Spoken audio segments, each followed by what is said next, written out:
Well. Looks like things have slowed down a little bit on free agency. But I do think the Cowboys are still behind the scenes trying to make some deals. There is still work to do for the Dallas Cowboys. I think they're still going to try to make a couple of moves. I wouldn't be surprised if the next couple of moves may be a little bit bigger. Making sure that nothing has happened since I've been off for the last few hours. But as far as everything I've been kind of keeping track of, there is nothing going on as far as free agency goes with the Dallas Cowboys, of course, except for a lot of criticism. You know, there are people who don't like some of the picks the Cowboys have made, which me, myself, at this point, I like all the picks they've made, all the selections they've made. Everyone is giving their 2 cents on why this person isn't good or why this person is good. But at the end of the day, the proof is going to be in the pudding. The only thing we're going to really be able to do, and the only way we're really going to be able to know if this is really what it is we got to wait and see how it all turns out. And we're not even going to be able to get the final grade until we get past free agency. We'll get a little bit more understanding of what we may look like on the depth chart. We may get a little bit better understanding of that. But at the end of the day, this is going to be a process the Cowboys have got to complete, and people need to understand that. So today, you know, we've already kind of talked about the draft pick. The free agents the Cowboys have picked up. So we may revisit those two, and hopefully there'll be some news come up about the Dallas Cowboys as far as some more free agents. But there are 3 stories that I want to bring to your attention today. There are 3 stories. And I find these stories to be very interesting. And this is why I want to bring them to you, because maybe you haven't heard them. I want to bring up this issue of Josh Allen. I do not understand people.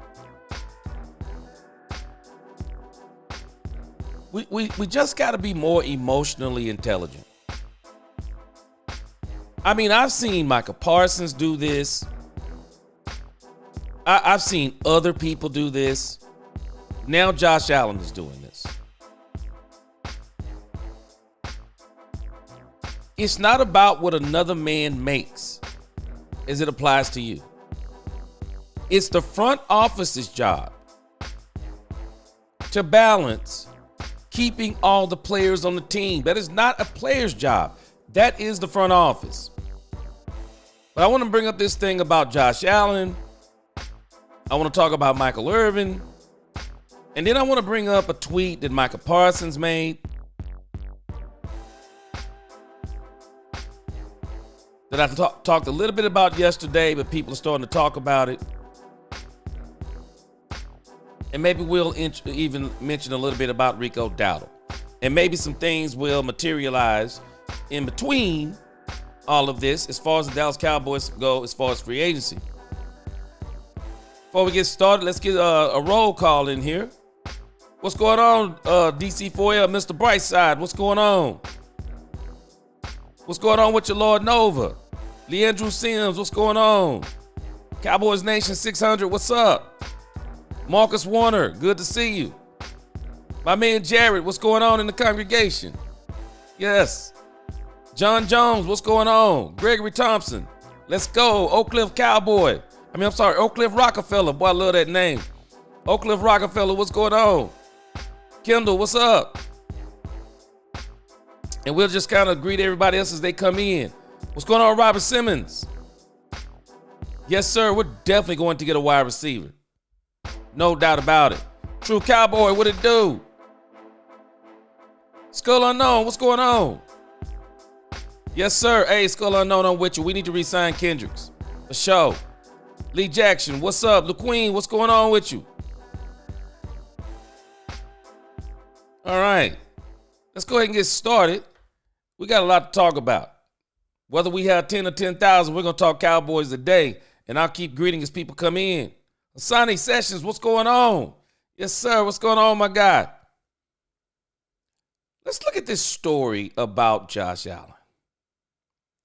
Man, when I saw this, I mean, this stuff is absolutely pathetic. Now, let me tell you about Mr. Josh Allen. You got to really look at how people think, man. This stuff is crazy to me. So you're telling me that you're wanting us to put you on a pedestal. You're wanting us to prop you up. You're wanting us to give you credit for taking $5 million less than Dak Prescott. What world do we try to put ourselves? We are patting. Josh Allen wants everyone to pat him on the back for taking $55 million rather than $60 million, saying that if $55 million is not going to affect the cap, then let's do it. What? This is crazy. This is crazy. Let me pull this up. And people are tripping. Yeah, man. Yeah, Josh Allen. He cares about the team. A 6-year extension, $55 million a year. And we're acting like he took $40 million a year versus $60 million. Now, if you telling me that Josh Allen ran up in there and took $40 million a year, yeah, I'm kind of like, okay. Hey, you, man, you took less money. Okay, I get it. You took $20 million. Oh, you gave the Tom Brady discount. And we're acting like he gave the Buffalo Bills a break. Let me just let you hear this stuff. Let me let you hear the nonsense craziness. Let me see if this is it. I'm over here on X. I want you to hear the absolute insanity. And I won't come back tonight. Boy, I'm going to unleash on this. This is dumb to me. The way that I make sense of it when... Wait. Watch this. Just listen to this. This is foolishness. Just listen to this. It didn't seem like, to my perspective, I was taking a whole lot less. But when the way that I make sense of it, when you start getting these fairly big numbers throughout the entire league, it's weird to say this, but what's 5 more going to do for my life that I can't already do right now? See, let me tell you something, people. If that's his philosophy on life, if that's his outlook on life, you let that be his outlook on life. And if you want that to be your outlook on life, let that be your outlook on life. The love of money, the Bible teaches us, is the root of all kinds of evil. But you don't have to love money because you're getting what you're worth. Who determines your worth? Who determines your value? I don't know. Who determines your value? In my eyes, I determine my value.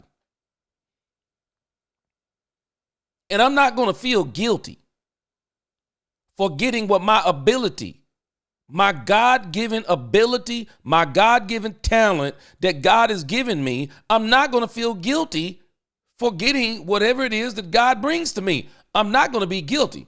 Now, I'm not going to go out here and be conniving and evil and trying to trick people into giving me money and all those types of things. But whatever comes with my ability, it comes with my ability. And when I talk about my money, let me tell you what I'm going to do when I talk about my money. I'm not going to talk about your money. And I'm not going to talk about my money in ways to where it's looking like I'm taking shots at you about your money. Now, someone says, well, he probably not talking about Dak Prescott.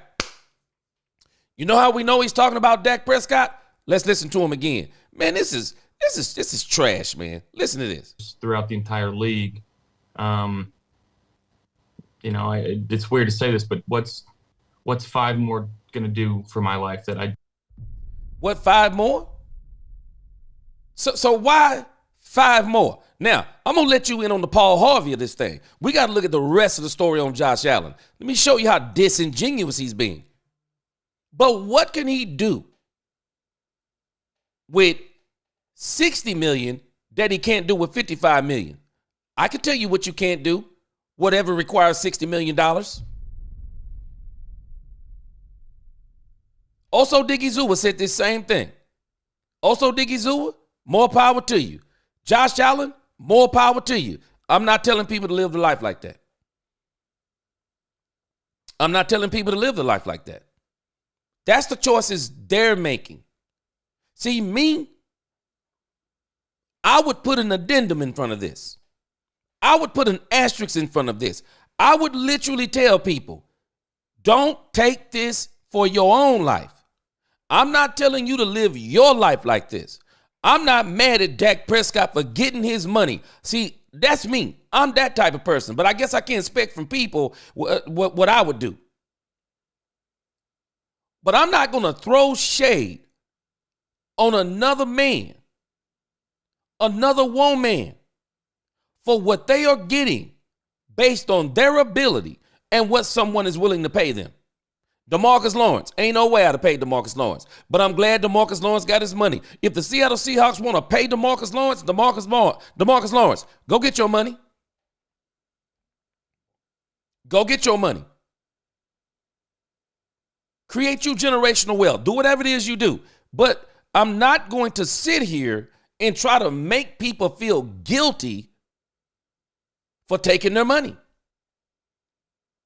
Freddie Morales made a point a few weeks ago. It is the goal of every team to get the player to play for them as cheap as they can. I mean, that's what they're in this thing for. They're not in this trying to say, unless you're Jerry Jones. Obviously, Jerry Jones wants to pay. And people got to understand, it's not Dak Prescott's fault he got $60 million a year. It's not CeeDee Lamb's fault he got $30 million a year. 30 million a year. It's not about to be Michael Parsons' fault that he's probably about to get $45 to $50 million, depending upon who gets signed between now and when he gets his contract. You know whose fault that's going to be? Jerry Jones. Because he continues to wait on contracts. Now, we could look at this in another way, because maybe they're asking him, well, why didn't you get the $60 million like Dak Prescott? But either way it goes, if I'm someone in this league, I'm not making these dumb comments. Hey, G, why didn't you take $60 million? Didn't want it. Why did you take $60 million? Well, I decided that, I decided that $60 million, you know what, maybe we could get an extra player. But I'm not going to say all these things like, well, I didn't want to get every dollar. Oh, so Dak Prescott's greedy. Yeah, I didn't see no difference between 55 and 60. So you don't see a difference between 55 and 60. Stop it. Both of those are extremely huge contracts. Those are extremely huge contracts. $55 million is going to take a chunk out of your salary cap, just like $60 million. Let's stop acting like Josh Allen. Stop acting like you took $30 million. But I'm going to give you the real deal on Josh Allen, because why did Josh Allen need an increase? Josh Allen had years left on his contract. I'm thinking, 4 years? Why did Josh Allen need a contract, y'all? So you're painting a picture to us that it wasn't about the money. So why did you get the extension? Help us out. Why did Josh Allen get the extension, y'all? And he still had years on the deal. But you're trying to paint a picture that it's not about the money. Let me let you hear the rest of this. I can't already do right now, right? So it's not that crazy to me, right? Like, I live a pretty good life. Got a house, got a car.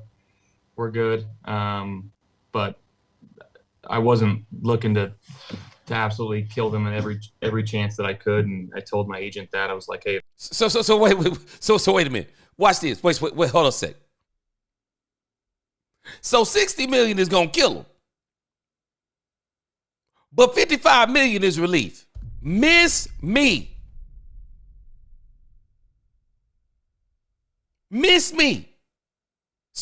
So let's just get this straight, Cowboys Nation. 60 million kills Buffalo. 55 million right on time.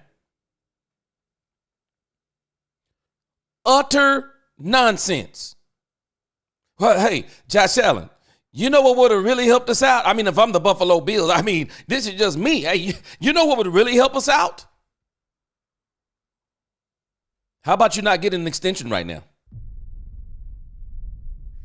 How about Josh Allen? You know, this is only the second AFC Championship game that you've gotten us. This is what, maybe the first season that you haven't gotten double-digit turnovers, that you haven't been at the top of the league in turnovers. You know, maybe you want to know what will really help us out, Josh Allen? Maybe we don't even give you an extension. How about you continue to play on what you were playing on?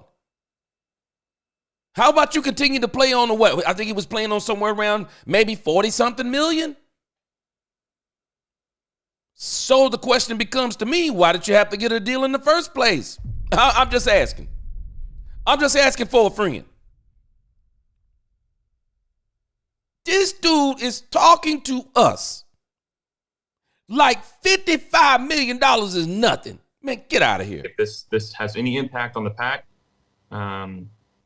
or impact on the cap, I should say, let's figure out a way to not do that. So 55 million don't have an impact on the cap. Okay, go ahead. So, again, both sides were willing to move and change different things, and it was a pretty calm mannered negotiation, is what I can say, at least what I can hear on both sides. So it was good. It didn't. This is madness. The hatred for Dak Prescott has got to be studied. The hatred for Dak Prescott has got to be studied. This is a Dak Prescott question. Say that, you tell me anything you want to. This is a Dak Prescott question. Well, why did you take so you got to justify, Josh Allen. You justify not getting $60 million. Now, let me key y'all in on something else. Now, I don't know if you've heard anyone else saying this, but I haven't heard anyone else saying this. I'm the only one I've heard talking about contracts as it applies to the guaranteed money. Y'all know I've been talking about this for a week now. I've been saying that if I was Micah Parsons, I wouldn't be so focused on that big part of the part that everyone talks about. Yeah, it's a $330 or $340 million deal. I would focus on the guaranteed money, because the guaranteed money is actually what you're more than likely going to get. They try to fix these contracts to where you don't get more than the guaranteed money. And when you start approaching getting more than the guaranteed money, guess what they do? They come to you and say, hey, how about a new deal? Can we rework this deal so we can lessen the impact of the guaranteed money and continue to kick it down the road? Or you get beyond that guaranteed money, what will they do? They'll kick your butt off the team. They'll figure out a way to kick your butt off the team. So when we think about this in the grand scheme of things, let me show you something about this contract that I don't find to be strange. Look at this. So people are kind of talking about this contract extension.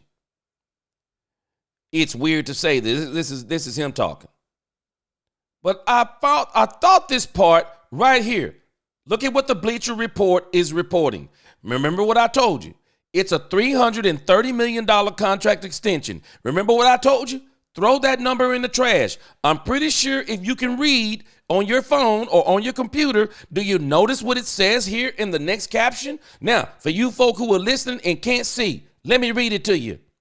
Largest guarantee in NFL history. Miss me, Josh Allen. Miss me.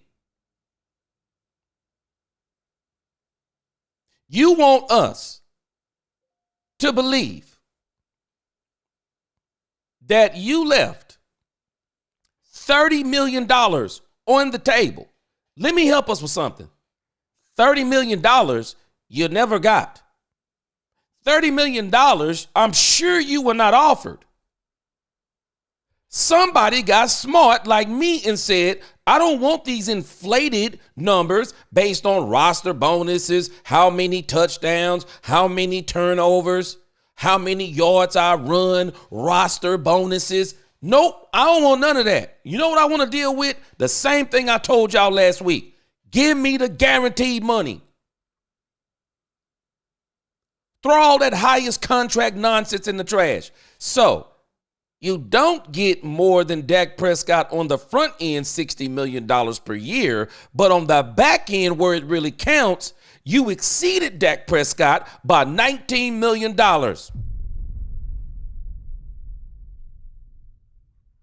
People, the things that people say and do.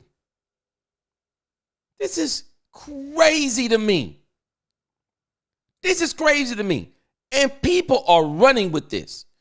Yeah, unlike Dak Prescott, don't care about the team. What? This is crazy to me. Josh Allen, shame on you. Shame on you.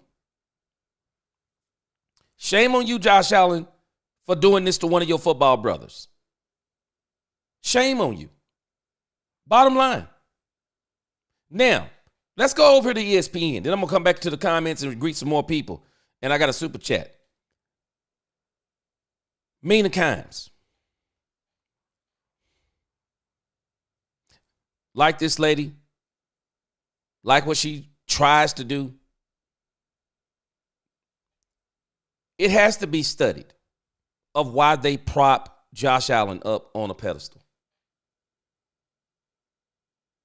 Why do they prop Josh Allen up on a pedestal?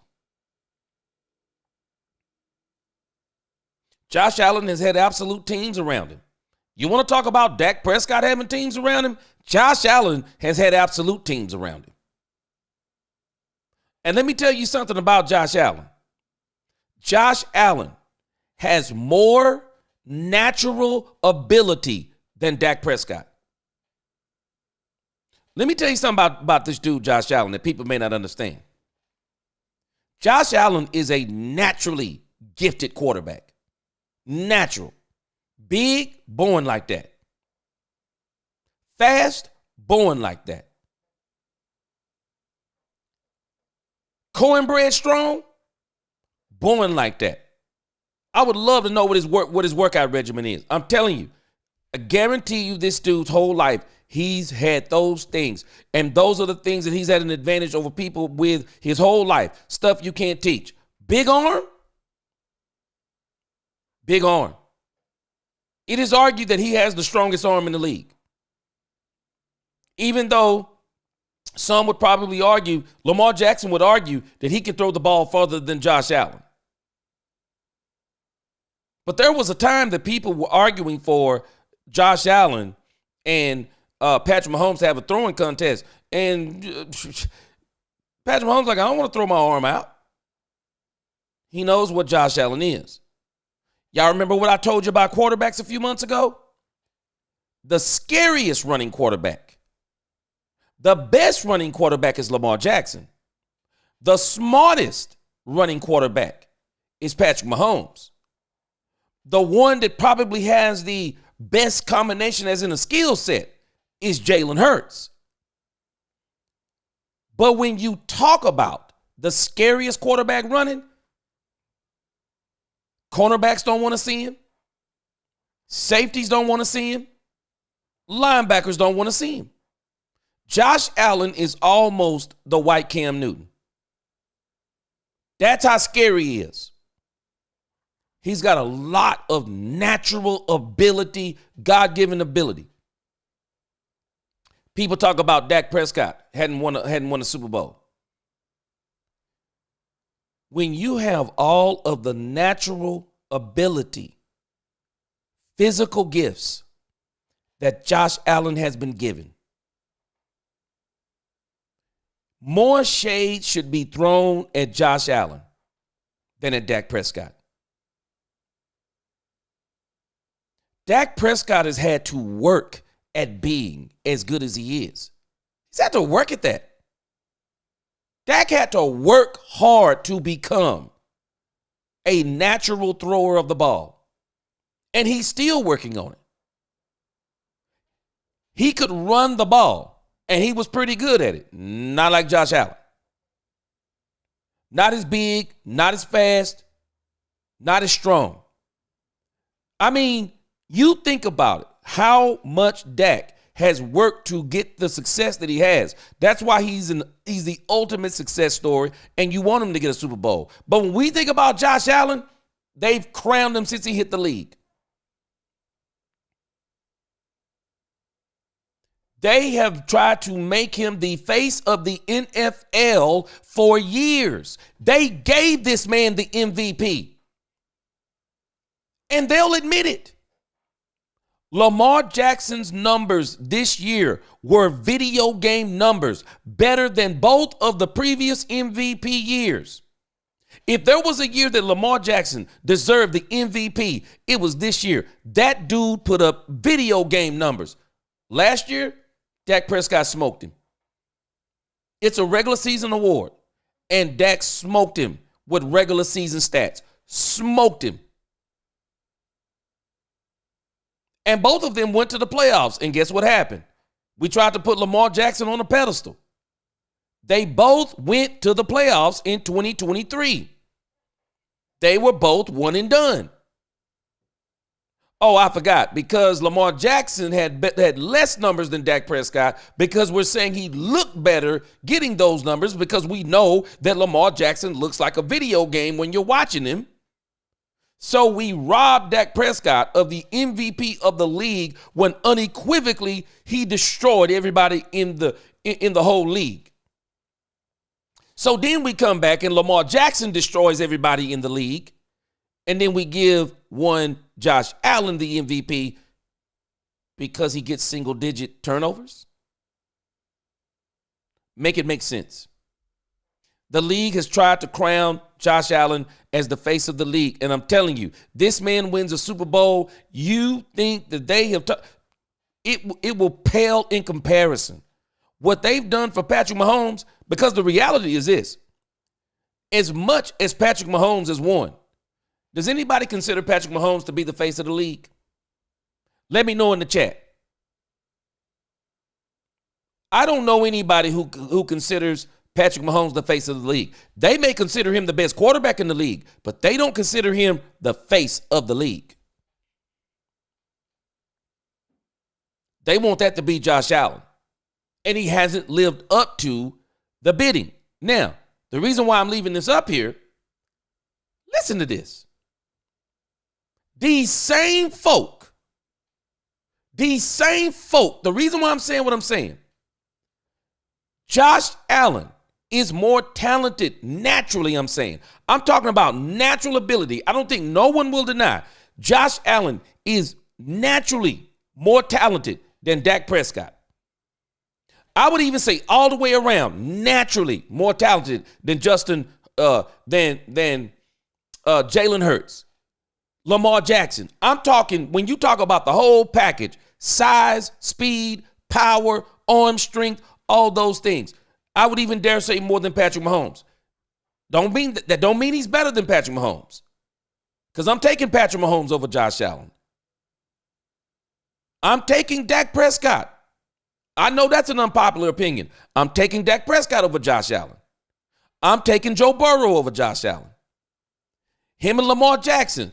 I'm struggling there, because when you got that much ability as those two quarterbacks have, and they are way more talented than the other quarterbacks that I mentioned, and they've not won. But with Dak Prescott, who's less talented, physically, naturally gifted, who's less naturally gifted, we'll kill Dak Prescott and say he's had teams. But with Josh Allen, you're telling me he needs more? Make it make sense. So you're telling me he needs more than Dak Prescott when he's already had more than Dak Prescott. He's had better coaching. He's had better wide receivers. Stephon Diggs in his prime was pretty doggone good. He's had better teams around him. Man, that defense he had this year was almost lights out. He continues to come up short because he's one of the biggest reasons why they come up short. Watch the talk, how different it is around Josh Allen. Do you feel like Josh Allen is the quarterback under the most pressure to win a Super Bowl? I mean, partly based on what he just got paid. Yeah, no, I don't, based on what he got paid. Look, he is already under pressure along with Lamar Jackson because of their caliber of play. You're talking about the two best quarterbacks in the NFL last year. Of course, they're under pressure. It is what their ultimate goal is and what, frankly, should be the expectations for their teams. But the contract that Josh Allen just signed, I would argue, puts the team, the organization, the GM, Brandon Beane, under way more pressure because, y'all, it is a bargain. I understand we see that $250 million in guarantees, and it sounds like a lot. He came in average per year under. Wait a minute, y'all. Wait. Did you hear what this lady said?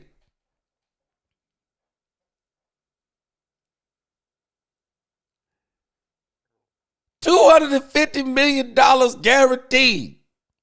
Sounds like a lot of money.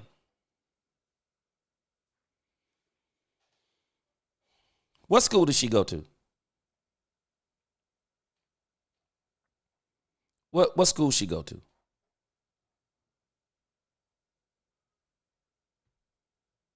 $250 million. Sound like a lot of money? Oh, okay. Under Dak Prescott, who signed his deal last year. Josh Allen absolutely could have agitated for more. I know 55. Didn't I tell you? Dak Prescott. It's always got to be Dak Prescott. Now watch this. So, hold on a second. Last time I checked, Josh Allen has not won a Super Bowl, hasn't been to a Super Bowl, 2 AFC championship games, lost both of them, barely cracks those, only 2 in all his time. And he's been the biggest reason why they've been losing. He's been the biggest reason. He's not losing these games on the sidelines. He's losing these games because of turnovers he's making. She says. Josh Allen isn't under pressure. The team is. So hold on a second. But Jerry Jones is not under pressure for giving Dak Prescott an average of $60 million a year. Jerry Jones is not under pressure to put players around Dak Prescott. No, because Dak Prescott, because he's making $60 million. No, he ought to be the reason why they get over the hump. So explain to me why Josh Allen hasn't gotten over the hump yet. With way more natural ability and has had better teams around him. Explain to me, Mina, this is why I'm telling you, I don't take this lady serious ever.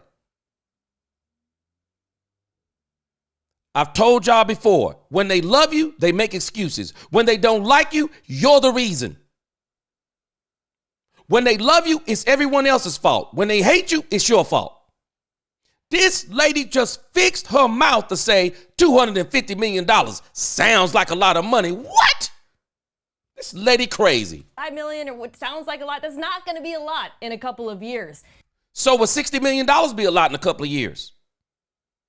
This lady is being so disingenuous. So, you don't think that they're going to build void years into one Josh Allen's contract, Mina Kimes? Surely you're smarter than me. You do this for a living. You're telling me you're not smart enough to understand they're not going to build void years into this man's contract to where it won't even hit him probably for $55 million in the next couple of years. They've already went and reworked Dak Prescott, which was supposed to be a $90 million hit. He's hitting right around what Josh Allen is hitting. This lady is so disingenuous. He did that to help his team build.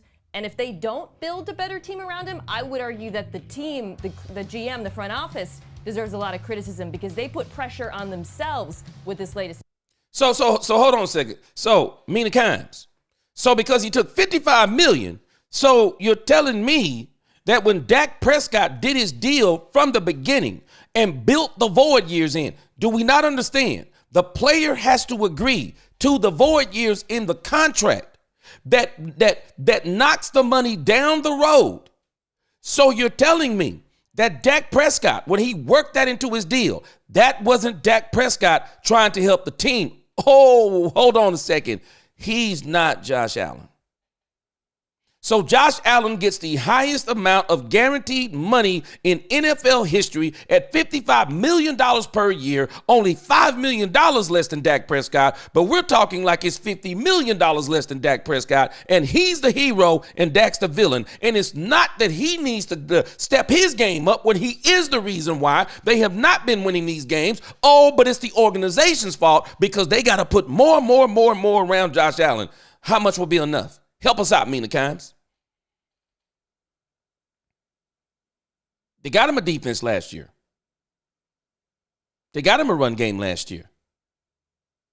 He already had wide receivers. They went and got him Amari Cooper. Somebody's got to tell me, when is it going to be enough for Josh Allen? When is it going to be enough for Lamar Jackson? Oh, hold on a second. But Dak Prescott, who went into the 2023 game against the Green Bay Packers with Marquise Bell as a linebacker, knowing he's a safety. No linebackers, can't stop the run, can't run the ball. The offensive line, we can say what we want to say. The offensive line could not run the ball. One wide receiver. Dak Prescott win it all for us. These same people that talk like that about Josh Allen, they will change their whole story when it comes to Dak Prescott. Extension. Well, the other thing is, Mina, that you didn't bring up, at least directly, but you're absolutely right about, is that, again, he could have asked for more because even though it's $55 million, okay, and we get that, and it's $250 guaranteed compared to the $231 million guaranteed to Dak Prescott. I mean, applauding Josh Allen and applauding the Bills, because when we hear about that kind of money, we want people that can win a playoff game having that kind of contract. That's what we want. We don't want people that's going home and watching football in January and February with the rest of us getting paid that kind of guaranteed money. All right. So hold on a second, Stephen A. Smith. Okay, so help me out. So we're telling me that if Dak Prescott had been to 2 NFC championship games and lost them, so we're telling me that we would be satisfied with Dak Prescott. That's what we're telling me. That if we had just won 2, hold on a second, did I say 2 NFC championship games? Maybe I should rephrase that. So you're telling me if we've been to 2 NFC championship games, even though we lost them, I want to make sure I say that right. So if we go to 2 NFC championship games and lose them, everybody feels like that Dak Prescott has fulfilled his duty. This is madness. So I'm glad that he's the one at the top of the heap right now, making the most guaranteed dollars instead of somebody like Dak Prescott. Having said that, Dak Prescott is still leading the way in terms of average annual salary. He's at $60 million. Josh Allen's at $55. He clearly could have pushed for more just based on that fact alone. He didn't do so. And that's what I give him major props for that. But that doesn't negate the fact that he's under the most pressure at this particular moment in time. He's 0-2 in AFC championship games. Okay, that's the reality of the situation. That's the reality. That's the reality. And the other part, see, these people are disingenuous. And then I'm going to go to the comments. These people are disingenuous.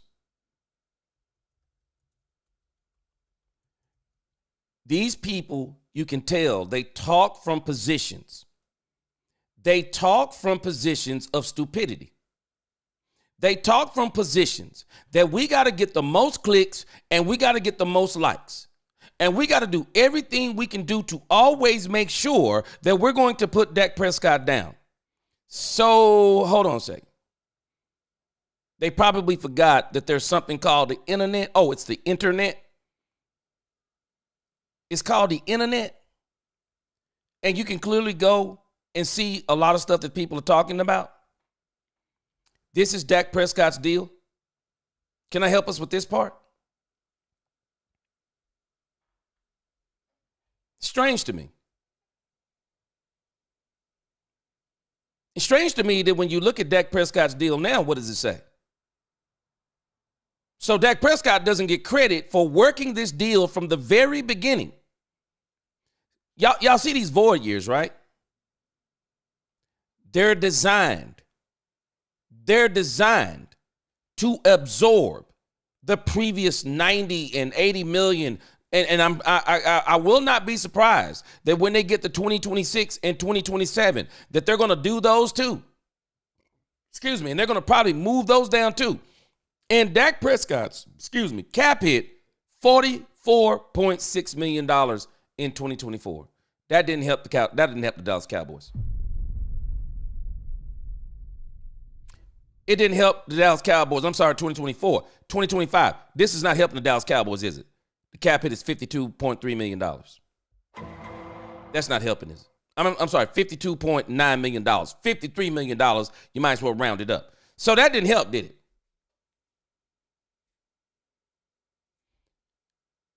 Foolishness, Mina Kimes, to say $250 million. No, he didn't want to push for the 200. He didn't want to push for the $60 million because he's actually getting more money by getting $250 million. And you want to talk about greed? Again, explain to me why he needed a new contract. Somebody explain that to me. Explain to me exactly why Josh Allen needed a new contract. Oh, I know why. Because Dak Prescott was making $60 million. And somebody said that we need a new contract, and we need to not only get close to what Dak Prescott is making, we need to make more than Dak Prescott. These people are stupid. They're disingenuous. You have to have more sense than this. And the Cowboys are probably anticipating that if they don't rework these numbers, that by the time we get to the 2026 season, and then there's maybe another $20 to $25 million increase in the salary cap, there's a possibility they may not even do nothing with the $76 million and say, let's just take the hit. Maybe we even take the $70 million hit. And all we have to worry about is this money back here on the back end. But I got a strange feeling. I have a strange feeling because you know what these years are for right here? Those years are designed for what they're designed for. Let's continue to kick money into those years. It's how everybody is doing it. I'm rolling on these people talking like, man, $250 million. Man, that's not I know it sounds like a lot. Sounds like this is ridiculous. This is absolutely ridiculous. All of this, they always got to figure out a way to take a shot at Dak Prescott. Always got to figure out a way to take a shot at Dak Prescott. And I'm glad at least Stephen A. Smith told the truth. No, there is tremendous pressure. Tremendous pressure on one Josh Allen. And it should have already been, and in my eyes, it's always been. Josh Allen should have had long time ago tremendous amount of pressure. Why? Because he is one of the most, and I would dare say he's probably the most physically gifted doggone quarterback in the league. And you can't win, you should need less than Dak Prescott. It's crazy talk. You should need less than Dak Prescott. But every time we talk about Josh Allen, he needs more. He needs more. Justin Herbert, he needs more. He needs more. Lamar Jackson, he needs more. He needs more. Joe Burrow, he needs more. He needs more. He needs more. Everybody needs more except for who? Hey, Dak Prescott's had everything that he's needed. We would think that Dak Prescott played with the 92, 93 Cowboys if we were listening to the media. This is crazy talk. This is absolute crazy talk. And then you turn around and give Josh Allen a 6-year extension. Well, why did he need it? Because last I remember Josh Allen, let me see if I can find Josh Allen's old contract. I don't even think Josh Allen's contract was even close to being up. I think he had multiple years left on that contract, guys.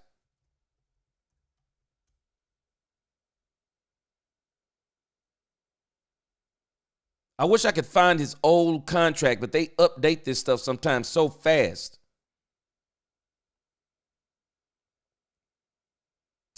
Now, over the cap, they kind of already have his deal up, but they don't have the old deal. I wish I could see the old deal.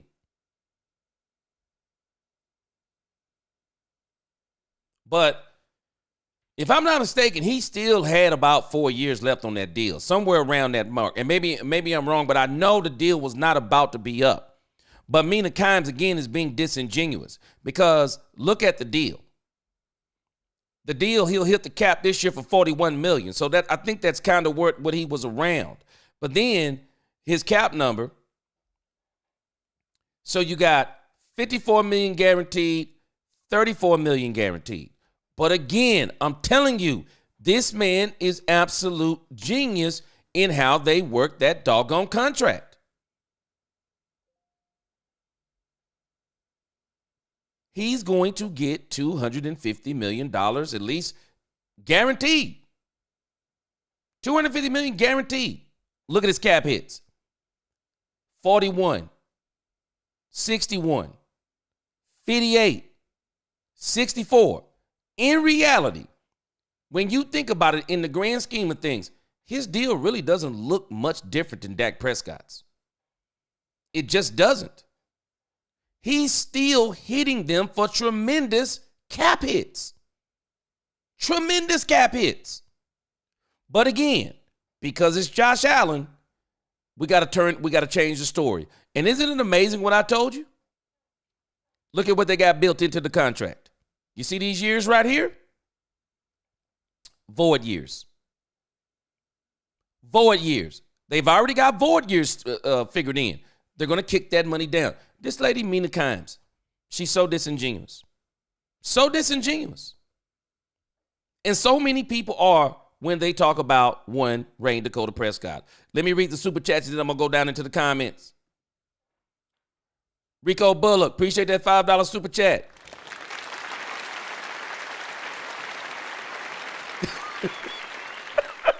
Man, I don't know if you joking or not, but you said, Ruco said, I heard the Dallas is having trials for the public the first week of July to try to find a number 2 receiver.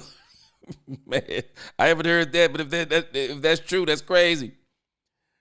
Skeptical fan, he gave a thumbs up. Appreciate that at 199 super chat. Then he gave another one here. He gave 2 of them. He said, director's chair with words on the set. Man, I'm telling you, these people crazy. Lord Nova, he said, Dak has gotten wide receivers paid after playing with him. I've never seen Allen make his wide receivers better or get paid. Woo! Lord Nova 85, boy, you dropped a bomb. A lot of people don't realize what you're saying, Nova. This man was trash before Stephon Diggs stepped in. Now, Dak Prescott wasn't trash before Amari Cooper. But Amari Cooper helped him get to another level. But at the same time, you're right. Dak Prescott has gotten multiple receivers paid. You're right. I hadn't heard anybody say it about Josh Allen. But again, see, with Dak Prescott, it's not your fault. That's why you get paid. That's why you get paid. With Josh Allen, it's your fault. That's why you're not getting paid. See, they blame you for a lack of Josh Allen's success. See, that's how this goes with Josh Allen. Mills, appreciate the $2 super chat.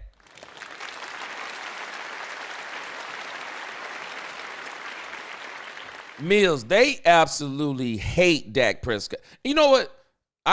Let me change that. They don't hate Dak Prescott. They love Dak Prescott. They should be sending Dak Prescott royalty checks. Because it must be something with the algorithm that unless you mention at ESPN Dak Prescott or the Dallas Cowboys, then obviously the algorithm don't pick it up because ESPN can rarely go without talking about Dak Prescott. It is crazy to me. This lady had the unmitigated gall to say, I know $250 million sound like a lot of money. What? Man, stop it. I don't know a conversation with $250 million is not a lot of money. It don't sound like a lot of money, lady. It is a lot of money. I don't know of a conversation that you can have where $250 million is not a lot of money. Man, this lady is crazy. Absolutely crazy. Man. Again, let me get some more greens in. I appreciate it. Let me get that roll call going. Appreciate you. What's going on, June Lane? Appreciate you. Josh Allen was never told to win with less. Oh, boy, you just hit it again. Never told that. Skull, my man, what's going on with you? He says after this season, I don't know how you can say Dak over Allen, especially in the playoffs. Man, I take Dak still. And the reason why, Skull, unknown, let me tell you why. Sometimes we're looking at these things wrong or from the wrong perspective. Josh Allen is more talented than Dak Prescott. We expect more. I expect more from a person that is physically gifted. But when I think about Dak Prescott up here, I'll take Dak Prescott up here because I've watched Dak Prescott with less do more than Josh Allen with more. That's why I'm taking Dak Prescott. I mean, even when you think about Lamar Jackson, how much more talented physically is Lamar Jackson over Dak Prescott? So now explain to me why he only has one more playoff win with better coaching and better players.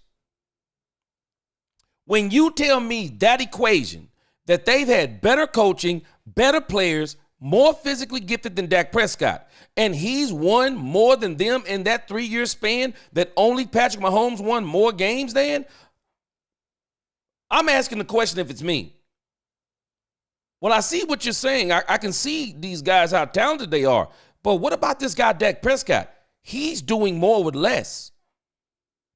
Bring him in. I want to see what's up with this guy. How was he able to squeeze blood from a turnip? And they can't make orange juice from oranges. You got to make it make sense because you think about Patrick Mahomes. Talented? Check. Coaching? Check. Players? Check. Has lessened over the years, but check.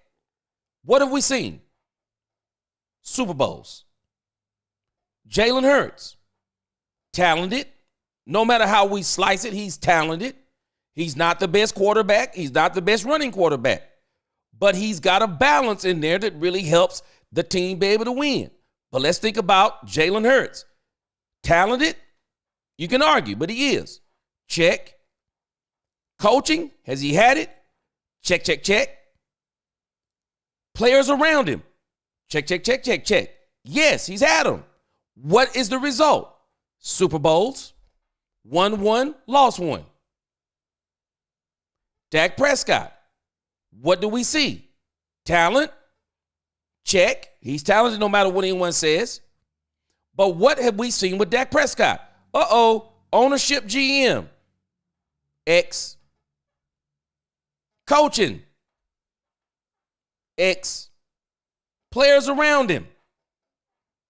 Well, he's had players around him, but he hasn't had better teams around him.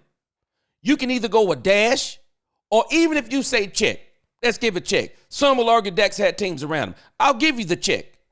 So who has the most checks? Jalen Hurts, Josh Allen, Lamar Jackson, Patrick Mahomes, or Dak Prescott. They all have more checks. But Dak Prescott has done almost as much as those others, with the exception of Josh Allen, who's been to multiple playoff games, but he's lost. I'm looking at the dude who's doing more with less. And the Cowboys, she's saying that the Buffalo Bills are on the hook for putting more players around Josh Allen. Well, when are we going to say that Jerry Jones is on the hook for putting more players around Dak Prescott? Now, we're saying it. But have you noticed that ESPN won't say it? You know, it's strange to me. It's strange to me that Dan Orlovsky made a stark turn last year. Dan Orlovsky said the Dallas Cowboys. Dan Orlovsky said the Dallas Cowboys set Dak Prescott up to fail. Dan Orlovsky said that. When Dan Orlovsky says that about Dak Prescott, who has been the neighborhood Dak Prescott hater,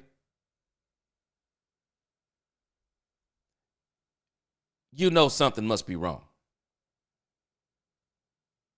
Because they have not put around this man what they should. They just haven't done it. And that's the facts. They just haven't done it. It's not that they haven't put players around him. They haven't put a team around him. And we're finally in Dak's 10th season. We're finally getting to see the team begins with the coaching. We're finally seeing a coaching staff in the Dak Prescott era. And I feel so sorry for Tony Romo. When I think back to Tony Romo, even though he was under Bill Parcells, I'm telling you, Bill Parcells was different when he came to Dallas. And maybe he was different because he wasn't in total control like he had been in the past. But that Bill Parcells that was with the Cowboys was not that Bill Parcells with the Super Bowl winning New York Giants. Not to me, he wasn't. Tony Romo never got the privilege of having someone to say, hey, Tony Romo is very talented. Tony Romo was very athletic. I keep telling folks this. They do not understand how talented this dude was athletically. But the Cowboys always seem to leave Tony Romo just a little bit short in places. Okay, he's got Dez Bryant. He's got Jason Witten. He's got an offensive line. He's got 3 Hall of Fame offensive linemen, but kind of what's in between the 3. I mean, Tony Romo, whether people realize it or not, is suffering major injuries with Tyron Smith, Travis Frederick, and Zach Martin. He just didn't always quite have it all together. And by the time they put it all together, what happened? The dude went down with an injury. Who was out there when he went down with the injury? I'm telling us. Even Tony Romo, can anybody remember a time when Tony Romo had the absolute number 1, number 2, number 3 defense in the league, shutting teams down 13 points a game somewhere in there? He never had the privilege of having that coaching either. Dak Prescott in his 10th season, we got to pray that Dak Prescott stays healthy. We got to pray that he stays healthy. Because we won a Super Bowl. Amen. We won a Super Bowl, and we want to get the money's worth out of this doggone $231 million guaranteed contract.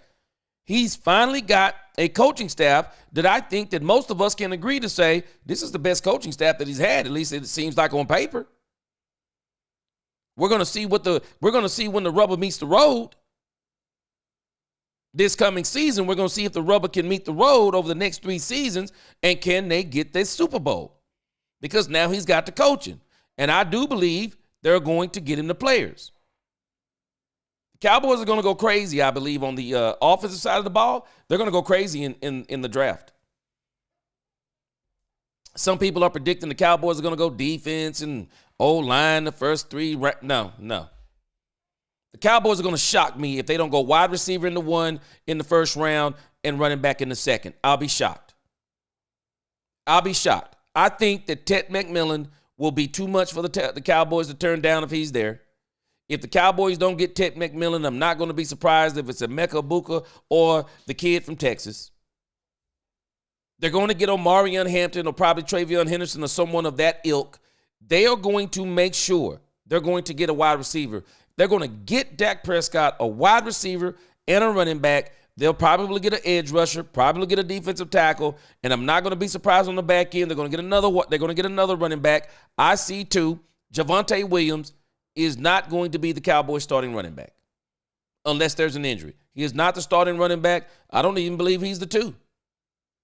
I believe they got Javonte Williams to be worked into some kind of rotation. He'll probably be the third wide receiver. He'll probably be on some passing downs. They're going to try to use him in very clever ways. I don't think he's going to be the one of the two. The Cowboys are going to get, or at least start getting, Dak Prescott what he needs. But it's crazy, these people's perspective with Josh Allen versus Dak Prescott. To me, when I think about what Dak Prescott is and what he had to work to be versus Josh Allen, who woke up, like Beyonce said, Josh Allen woke up like this. He woke up big. He woke up fast, strong. I'm not saying he didn't work, but I'm telling you something. Guys with natural ability do not have to work as hard for the ability as the person who don't have it.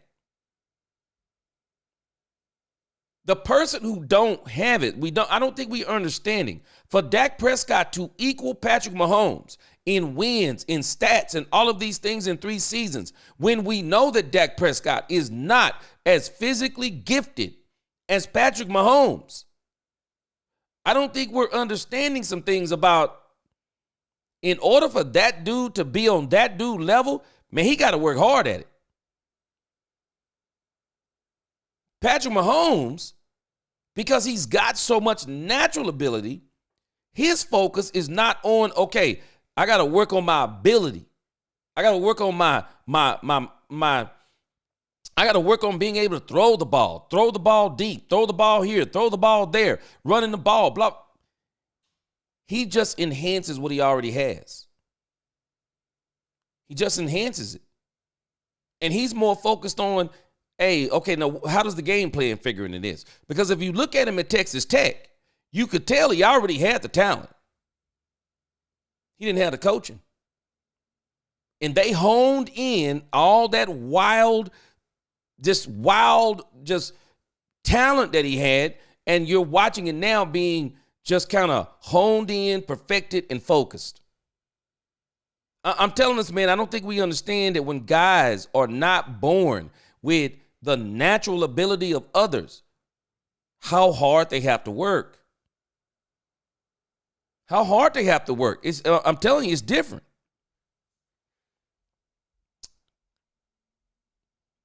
Skull said the Allen hate doesn't make sense. The Dak hate does. Not to me. I just see it different. I just see it different. When you're as talented as Josh Allen, to me, there is no excuse. There is no excuse for Josh Allen. We say there's no excuse for Dak. No, there is no excuse for Josh Allen. Not when you're that talented. I would be saying the same thing about Patrick Mahomes right now. There is no excuse. And June Lay is saying it perfectly. James Cook was light years better than Rico, Zeke, and his brother Dalvin. Facts. Facts. That boy Josh Allen had an absolute squad around him. And they brought in Amari Cooper for good measure. And that dude still lost. So you're telling me that Josh Allen isn't as talented. You're telling me that Jalen Hurts is more talented than Josh Allen. Now, Jalen Hurts had a better team. But if Josh Allen is better, who will make the argument that Jalen Hurts is better than Josh Allen? Who will make that argument? I got accused of being a Philadelphia Eagle fan for talking about Jalen Hurts. I like Jalen Hurts. He's not as talented as Josh Allen. He's not as talented as Josh Allen. He's not as talented as Josh Allen. So shouldn't he require less than Jalen Hurts? Let me give Patrick Mahomes some credit. Do you know that Patrick Mahomes, they've already done this stat. He's the only quarterback in the last few years, 20, 30 years, that has won the Super Bowl without a top 10 defense. He's the only one to do it. Coaching, players, but he's talented. He's talented. And in the past, he required less. Now he's probably going to require more because Father Time is undefeated. And you also need to keep players around him too. But he could do it with less. But now he's getting to the point, y'all. Guess what? He can't do it with less. He needs more. Tom Brady, the GOAT, as he got older, he needed more. And as much credit as I give him for that Tampa Bay thing, do we not understand? This dude went to a team that Jameis Winston was on the previous year, and the reason why they kicked Jameis Winston butt off that team, it was loaded. And then they bought in on Antonio Brown. Man, it was over. You put Tom Brady with that team, it's over. And Tom Brady is another one of those people. Anybody look at his combine? Tom Brady had to work to become talented. He had to work hard to get his skill up. He worked hard on his fundamentals. He worked hard on his skill. He worked hard on his body. He studied film so he could get better up here. And what he lacked on his body, he made up for in his mind. But when you get these guys who are uber talented, I'm telling us, Josh Allen's measurables are scary. When you think about arm strength, arm talent, size, speed, ability, shouldn't he require less than Dak Prescott? Who will argue that he's more talented than Dak Prescott is more talented than Josh Allen? You're probably not going to get many people making that argument. You're just not going to get them to do it. Now, the argument I will make is that I like Dak Prescott up here more. Dak Prescott knows what he is. Josh Allen thinks he's Superman. And this is one of the things that has cost the Buffalo Bills and almost cost Sean McDermott his job because they were always trying to let him be Superman. And after Stephon Diggs, hey, he's done good, but he ain't quite what he was when Stephon was there. He was off the chart with Stephon Diggs and Stephon Diggs' peak. I'm telling this, man, but this stuff with Josh Allen, it has to be studied too because they want this man to be the face of the league so bad. Leandrew Sims, he said, you preaching, G. I'm just telling the truth. I'm telling this, Leandrew, they want this dude to be the face of the league. D-Block 88, I've been talking about it, haven't I? I would be more focused on the guaranteed money. And if I was Micah Parsons, same thing I would do to the Cowboys. Hey, man, don't give me all that inflated stuff talking about this is the highest contract. Yeah, Nick Bosa, 171, and whatever Myles Garrett got. No, I don't want to hear all that stuff. How about this? How about you give me the most guaranteed money? Because the guarantee is what it is. I don't want to deal with all them roster bonuses. I don't want to deal with that junk. Give me a flat rate, bro, and I'm good. I'm good. I don't want to find myself at the end of the season. Hey, Josh, you only got to throw 3 more touchdowns. I don't want to throw 3 more touchdowns if we're in meaningless games. We're in a meaningless game at the end of the season. No, I don't want to do that stuff. Give me flat rate. And that's what they did. D Block up laughing. She said it sound like a lot of money. It is a lot of money. Cooks is better than prime Zeke. I tell you this. No, Cooks is not better than prime Zeke. But when you take Cooks where he was this year, Cooks was a monster. Go back and look at his stats. He was an absolute monster. He was. June Lee, they acting like $55 million for 6 years. Man, I don't know what world they living in.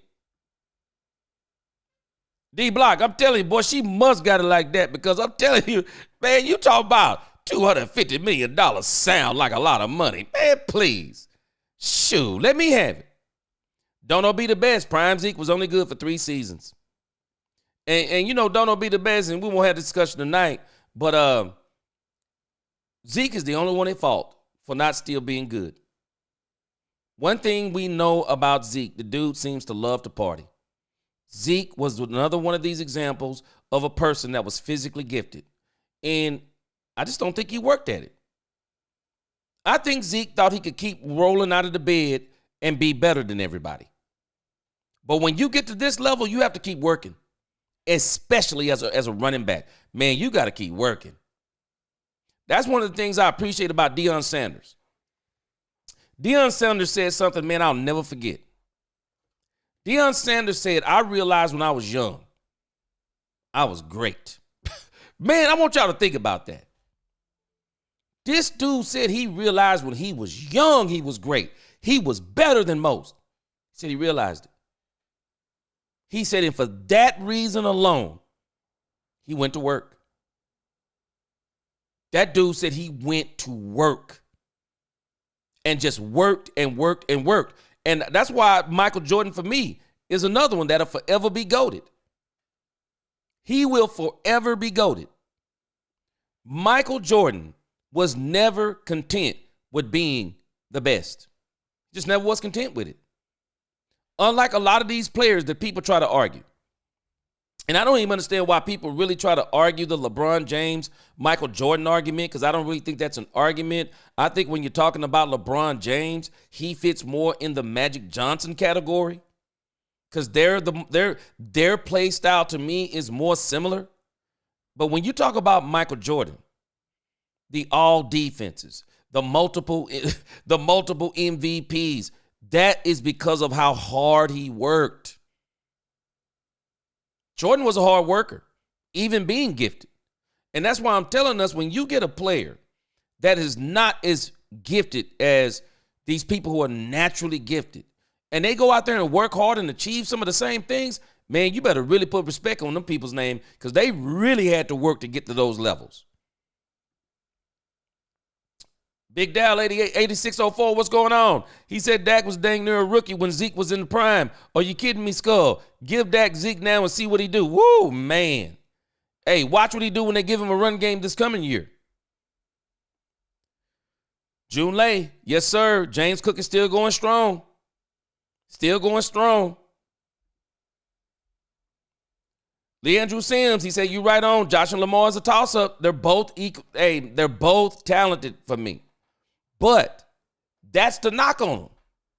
How do they be that much more talented than Dak Prescott, Joe Burrow? How do they be that much more talented? Lamar Jackson is more talented when you look at him and Patrick Mahomes. More talented. Just raw talent, more talent. Patrick Mahomes is better than Lamar Jackson, though.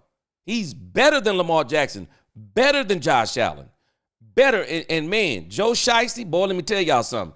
That boy Joe Shiesty, man, he was Patrick Mahomes' kryptonite for a couple of seasons.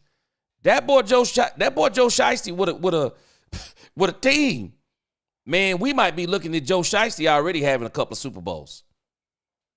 That boy Joe Burrow is nasty with it too. But I'm going to tell you something that's you might find even crazier. I say the same thing about Dak Prescott. What if in 2023 we did have linebackers? What if we had linebackers in 2023? What if we have linebackers in 2023 against the Green Bay Packers? What if we had just one more wide receiver against the Green Bay Packers? Just for what if? I'm not even talking Amari Cooper level. They were using Brandon Cooks on slants. I mean, that is dumb. A little bitty wide receiver you're running on slants. You're not even doing rub routes. You're not even doing crossing routes. I mean, you're running a 5'9" wide receiver on a slant like he's a 6'5" Ted McMillan. Why would you do that? And you don't think a bigger cornerback is going to be able to overpower him? Imagine 2023. Dak Prescott with a prime running game. Y'all remember that Tony Pollard had came off the broken leg. And we still were not really good at running the ball. And even if we could have ran the ball, the Green Bay Packers were genius. Hey, man, all we got to do is rush 4, stop the run. They did it. They only have one wide receiver. The drop-off from CeeDee Lamb is off the cliff. Double CeeDee Lamb will make Dak Prescott beat us. But with what? What was Dak going to beat Green Bay with without CeeDee Lamb? And we saw CeeDee Lamb panicking. What were we going to beat the Green Bay Packers with? If we couldn't stop the run, we don't have linebackers inside of the middle of our defense. Mozzie Smith, Oso Digizua. These guys are not even nowhere near into their own. We can't stop the run. We can't stop them on any drives. Again, explain to me, even without interceptions, what was Dak Prescott beating the Green Bay Packers with? Because it was going to have to be a shootout. Because our defense had no answer for Green Bay. What were we going to beat them with in 2023? Nothing.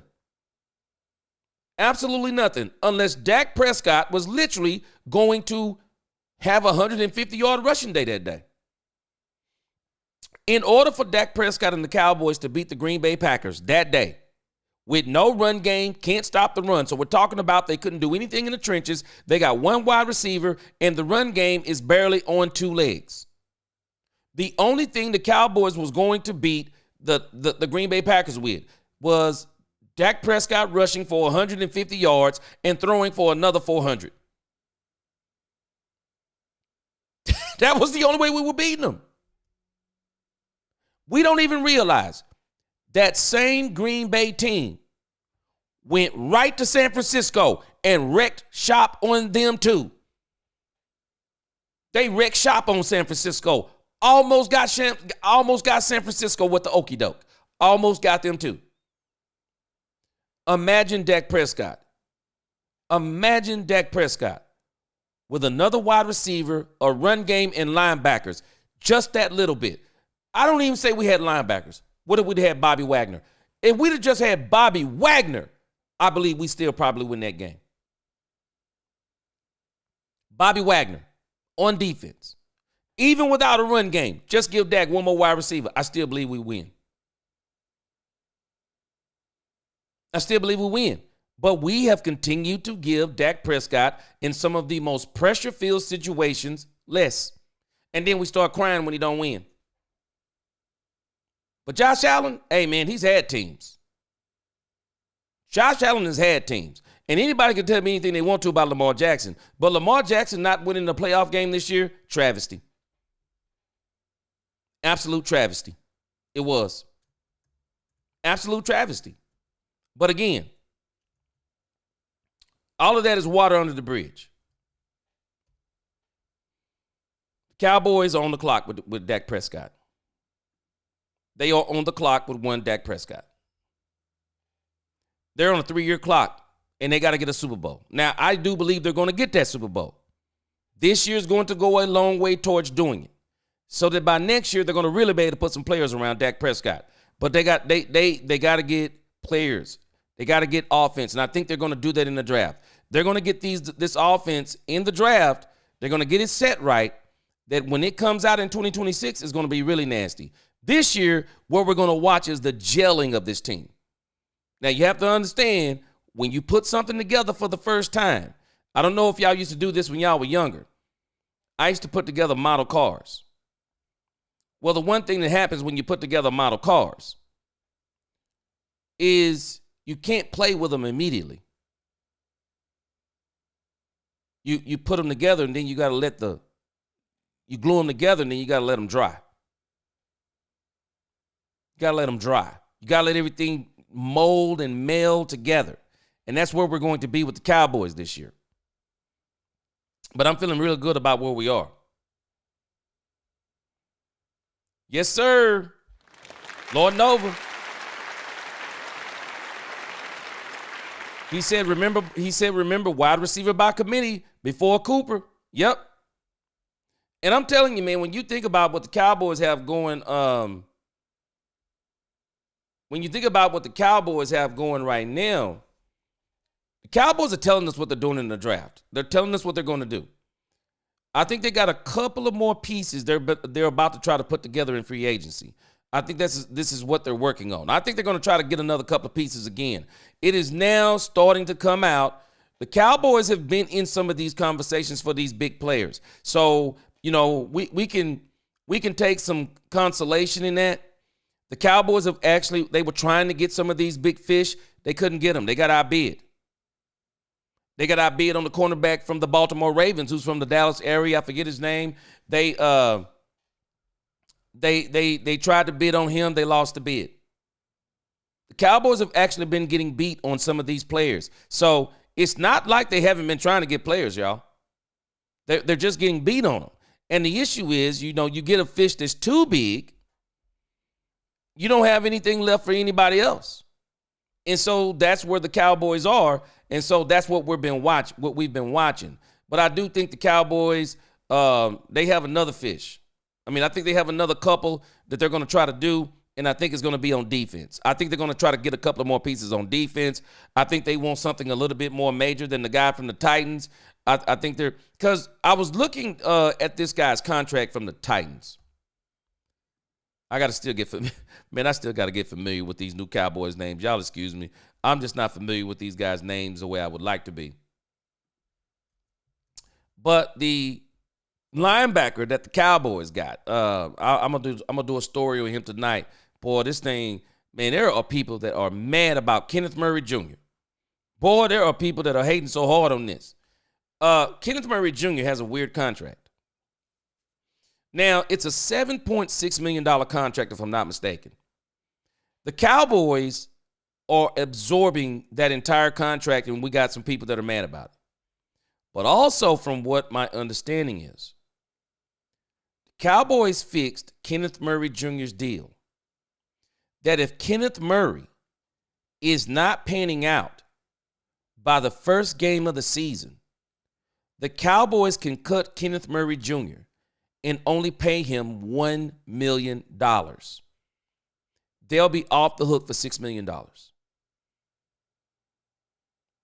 So Kenneth Murray is going to have to really, really show the Cowboys something. He's going to really have to show the Cowboys something. So the Cowboys may not be done. The Cowboys, and I don't think they're done. The Cowboys may not be done, and I don't think they're done on defense. I think they're going to do something else on defense. Let's wait and see what happens tomorrow. Don't like they're going to do anything today, but yeah, they're still in negotiation for some players. Appreciate that $4.99 super chat.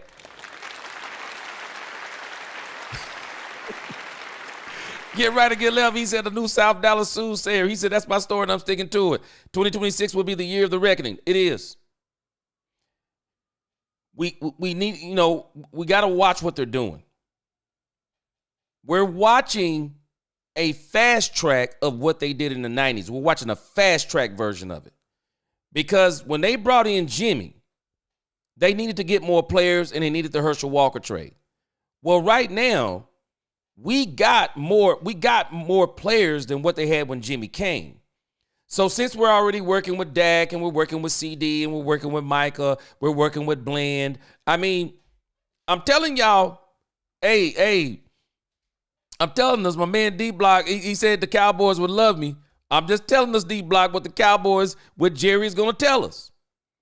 I'm just telling us what Jerry's going to tell us, D-Block.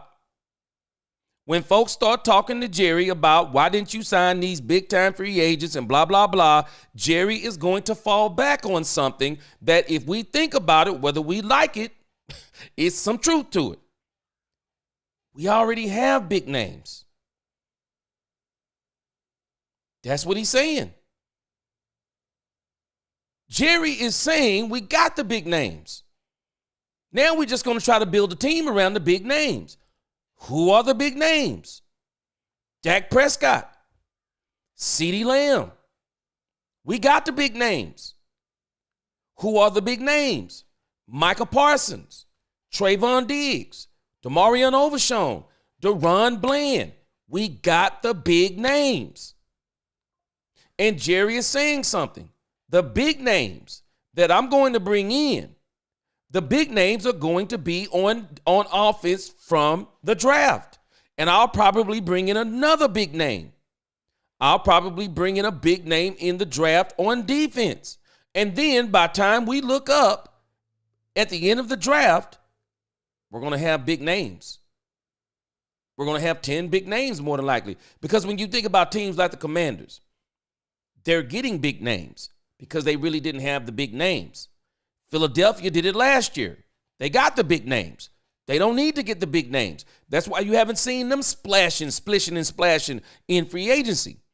The teams that got the big names, what are they going in free agency for? They're not necessarily trying to get the big names. They're trying to solidify a team around the big names. And then some are trying to say, we've already got the big names.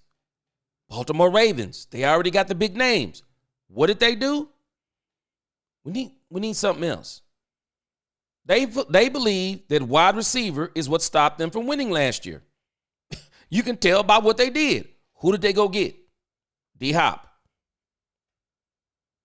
They went and got D-Hop because they feel like that stopped us. And I'm not going to be surprised. They're going to go in the draft again. This wide receiver thing is loaded. They're going to probably get them another wide receiver. So they'll have a veteran presence. They'll have Flowers, who will be another year older, coming off of an injury. And then they'll have a rookie. But again, Jerry feels like he's got the big names. Whether we agree with him or not, Jerry think he got the big names. I think he's going to try to go and get a couple of more things here. Because I'm seriously wondering, everyone is saying that, the Rams are releasing Cooper Kupp or have released. I think it's either releasing or have released. And the rubbers are going to meet the road on Cooper Kupp. Because for everybody who's saying that Cooper Kupp ain't this and that, you watch what happened when that Joker's a free agent. I bet you they won't leave him alone then. I guarantee you're not going to have people leaving him alone then. I think the Cowboys are going to make a couple of more moves. And I'm still not ruling out bringing in that dude. I'm still not ruling out bringing in Tyler Lockett. Because nobody's probably going to pick up Tyler Lockett. Man, the Cowboys will probably be able to get him for a keychain. Skull Unknown, he says, well, I guess they drafting a wide receiver and running back, then Dak has no more excuses. New coaching staff also. But again, Skull Unknown, it's not going to be this year. I mean, unless these running backs come in and just wreck shop. It's going to take this coaching staff and this team, it'll take them a year. It's going to take them a year to get everything together. 2026, watch how they look. Cowboys are going to be ferocious. The Cowboys are going to be a team that we haven't seen since the 90s in the next 3 years.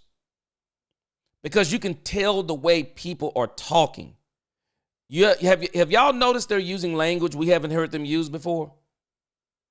They're using a word that they're picking up from the coach. Violent. I haven't heard the Cowboys use stuff like that before. I haven't heard the Cowboys using language like, yeah, we're going to be violent.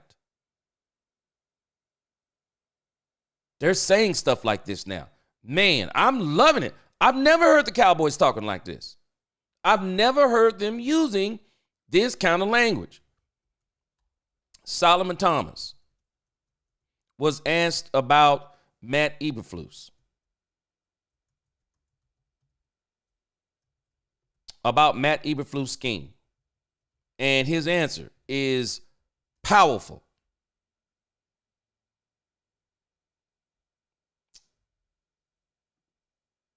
Let me show it to you on DallasCowboys.com.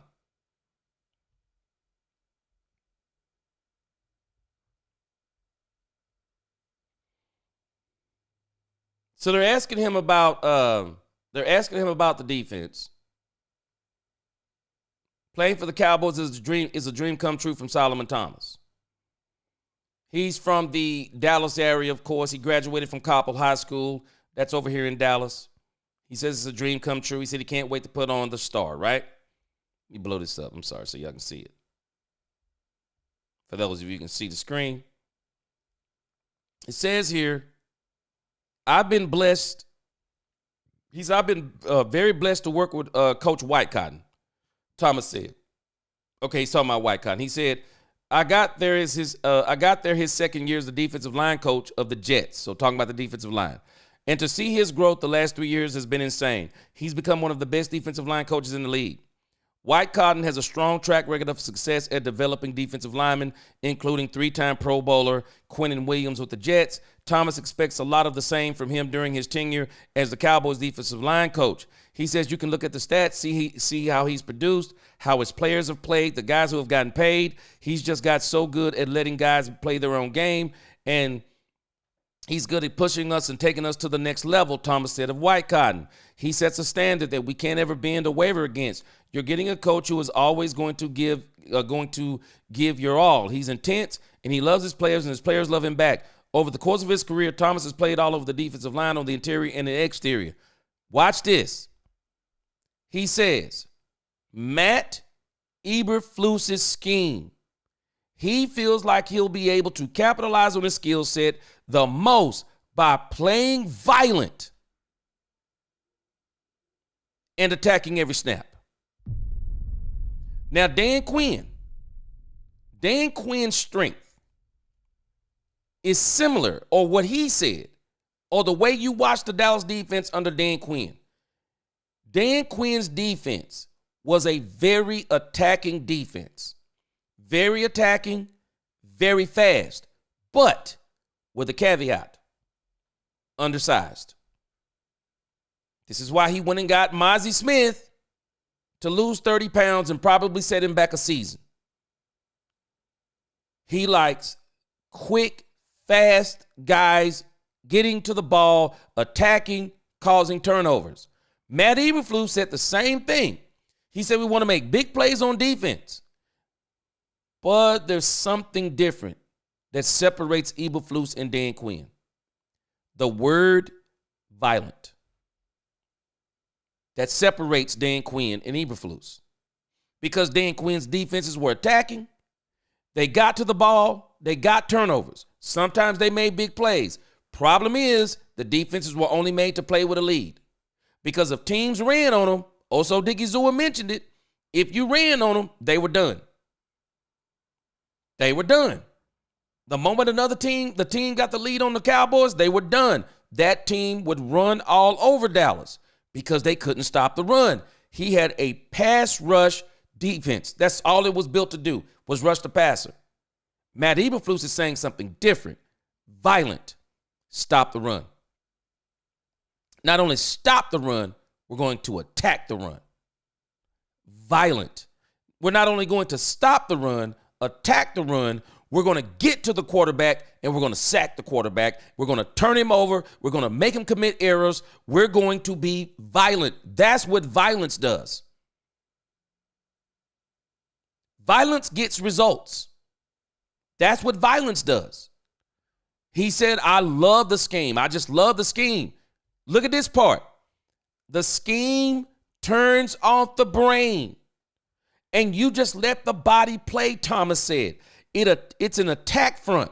So you go and attack every play. It's violent effort. It's passion. That's what this front is about. I feel like this scheme is the best for me. Best for my game because I like to play fast. I like to be decisive. I like to be violent. And I like to play with high effort. This is why this team is going to be different.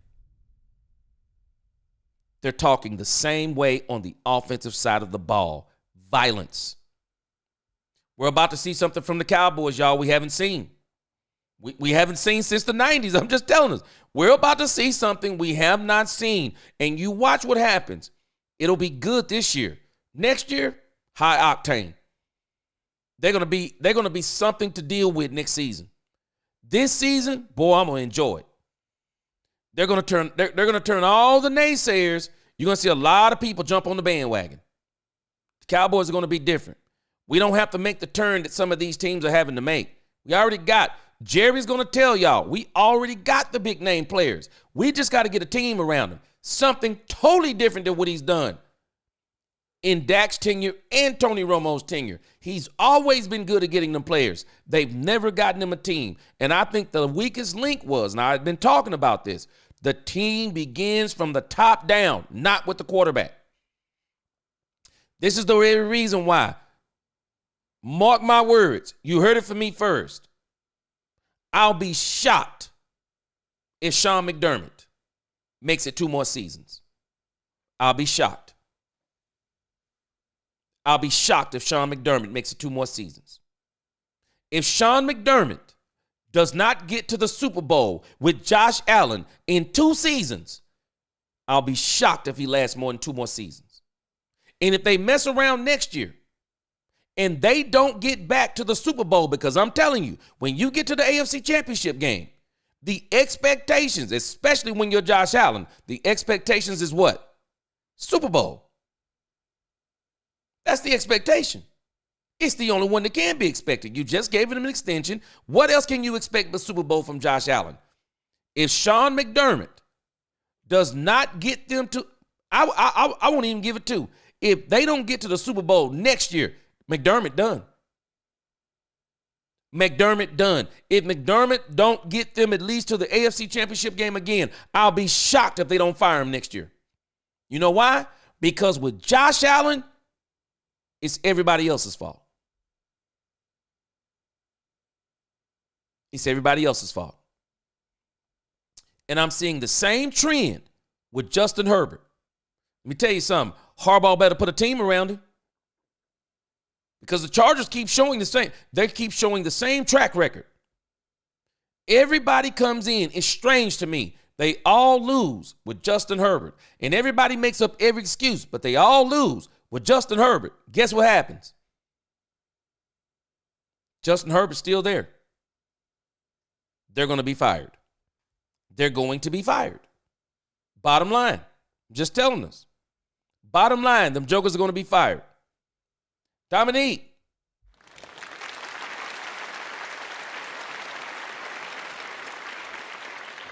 Do you trust Michael to be the leader of this defense? No. Do I trust Michael Parsons to be good on this defense? Yes. Do I trust him to be the leader? No. The person to me that looked like the leader of this defense was Demarion Overshown before he got hurt. Because leaders do not elect themselves. Leaders are elected. Leaders are chosen by the people. And if you listen to how people talked about Demarion Overshown last year, they held this guy in high esteem. Everybody was saying how motivated they were by his spirit and his play. I mean, doggone it, even Michael Parsons said it. He make me want to move back to linebacker. Demarion Overshown is a different type of dude. I think he's the future leader of this defense, whether people accept it or not. My issue with Michael Parsons is he wants to take the leadership. You know, that transitions us. Matter of fact, we'll take on Michael Irvin last. And then I want to go to the phones before I get off of here. You know, people are making a big deal out of this Michael Parsons tweet. Everybody's making a big deal out of this thing. Michael Parsons talking about his time. And nobody really knows what it means per se. But y'all might not remember, I said this yesterday. There was one person that I said yesterday. I didn't feel like he would be mad about DeMarcus Lawrence leaving. It was Michael Parsons. Because D-Law told him to shut the F up. Because DeMarcus Lawrence saw Michael Parsons more as a cheerleader than a leader.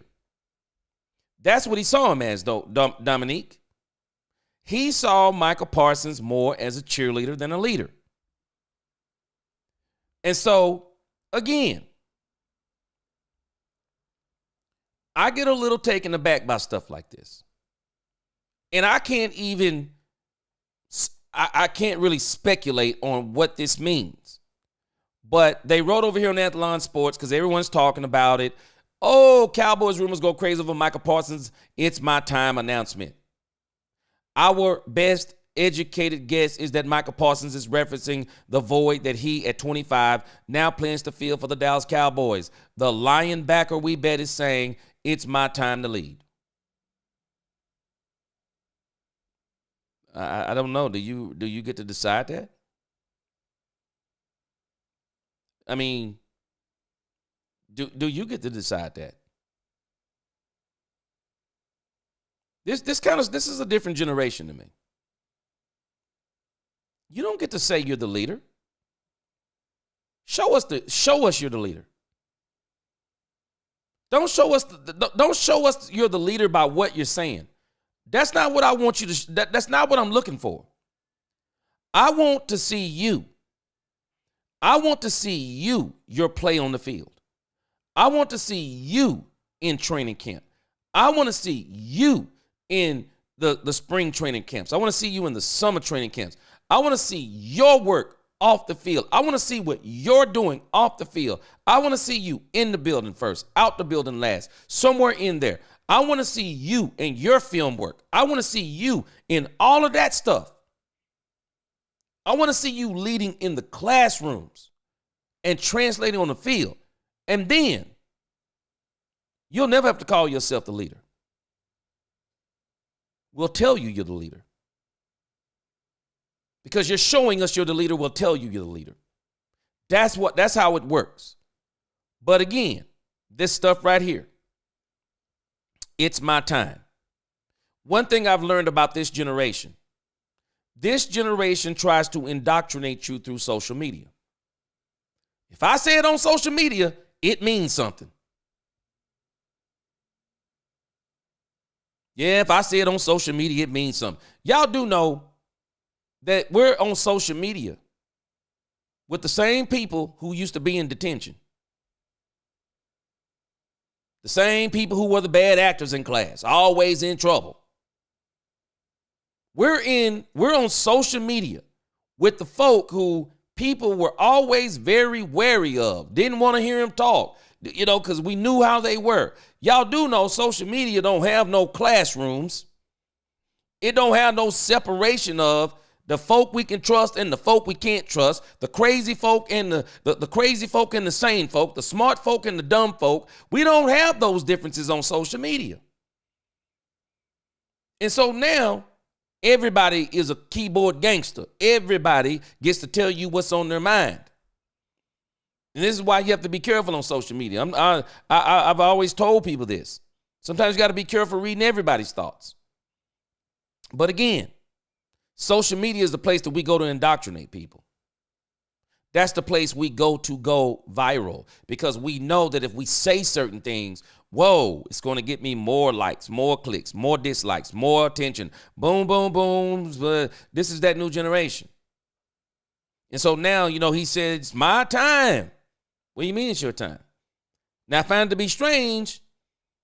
The timing of this announcement comes right after the D-Law announcement. Just saying. Think sometimes, I'm just saying, I just wish we wouldn't do stuff like this. But again, can't tell people what to do when people say, hey, this is the time we live in. Okay, it's the time we live in. But I'm telling you, I'm just from a different time. This is not leadership stuff to me. And I'm not knocking Micah Parsons. I'm just telling you it is what it is. It's strange to me he says this after the D-Law thing. If I'm not mistaken, I don't remember this being Monday, Sunday, Saturday. I don't remember it being those times. I kind of remember it being right after the D-Law thing. But again, Dominique, do I trust him to be the leader of the defense? Again, I just see stuff that I don't like that other people like. They can have their opinion. I don't believe that leaders, that when your player on the team, when you have the Amani guy who made the mistake on the punt, on the punt in the Cincinnati Bengal game, what kind of leader are you that you walk off the field when you got the opportunity to get back on the field as a defense? Because if I'm the leader of the defense, I go and say, Amani, hey, no problem. Don't beat yourself up. You got to be prepared. What do I need to be prepared for, Micah Parsons? And let's just say it's me. Hey, G, what do I need to be prepared for? I just made a bad mistake. What are you telling me I need to be prepared for? Because we're about to go out here and stop these dudes. And you need to be ready on the next one. And then if we get a partial block on the next one, don't you touch it. That's what a leader does. The leader corrals the defense and say, calm down. Calm down. We're still in this game. All we have to do is go out here and stop them. That's what a leader does. Everybody breathe. Slow down. Slow down. He made a mistake. Any one of us could have made it. The ball, the game is still in the defensive hands. The ball is in the hands of the defense. Do we not realize that after he made that mistake, we got back out there on defense? We got back out there on defense.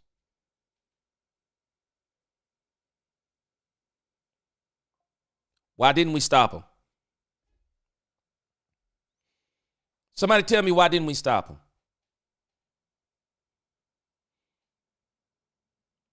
But what do I see from Michael Parsons? Walking off the field before the game is over. And again, I'm not criticizing anybody, but this generation is different.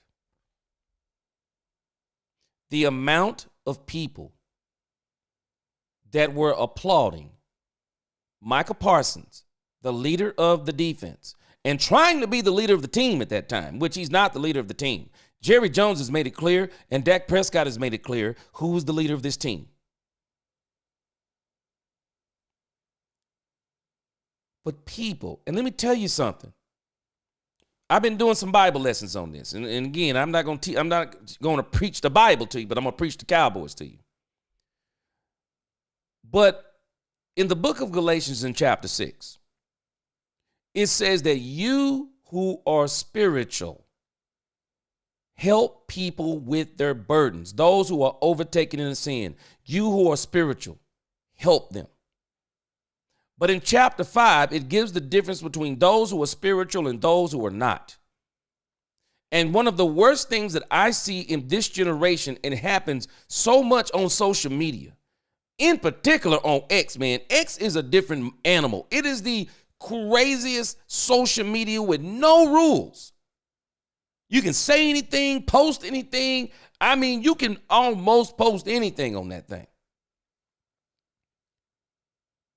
But the amount of people that people listen to who give silly responses, dumb approvals, dumb, ignorant, evil takes. Who encourages a player to walk off the sideline on his team? Who encourages that? Who says, that's what I want to see? That's the kind of passion I want to see. So what if the whole team does it? What if the whole team does it? What if the whole team just walks off on the sideline? What if the whole team, after a bad play, what if the whole team says, man, this is stupid, and the whole team walk up? So we're calling that leadership. Call that immaturity.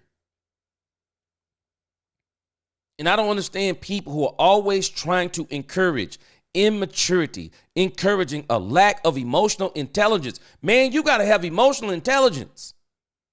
You have to understand something, bro. You're getting paid not to lose, but you're getting paid to be a professional. You're a professional. Man, even in Little League, we were taught, I don't care how bad the loss was. I don't care how bad we were crying on the sideline. The coach would tell us, get your butt up off the bench, and we're going to go out here and shake these guys' hands. Because everybody was out there playing hard today. Everybody laid it on the line. And when we carry on like that, again, Dominique, Michael got to start showing me more than he's telling me. I'm not a part of, I love the young people. They are the future. I love the young people. But those of us who are older, Those of us who even call ourselves leaders, because wisdom don't come with age. I know some 20-year-olds who are more wise than 60 and 70 and 80-year-old people. But the older people should be wiser. And if you're a leader, you definitely should be wiser. And we should be the kinds of people that are not encouraging nonsense.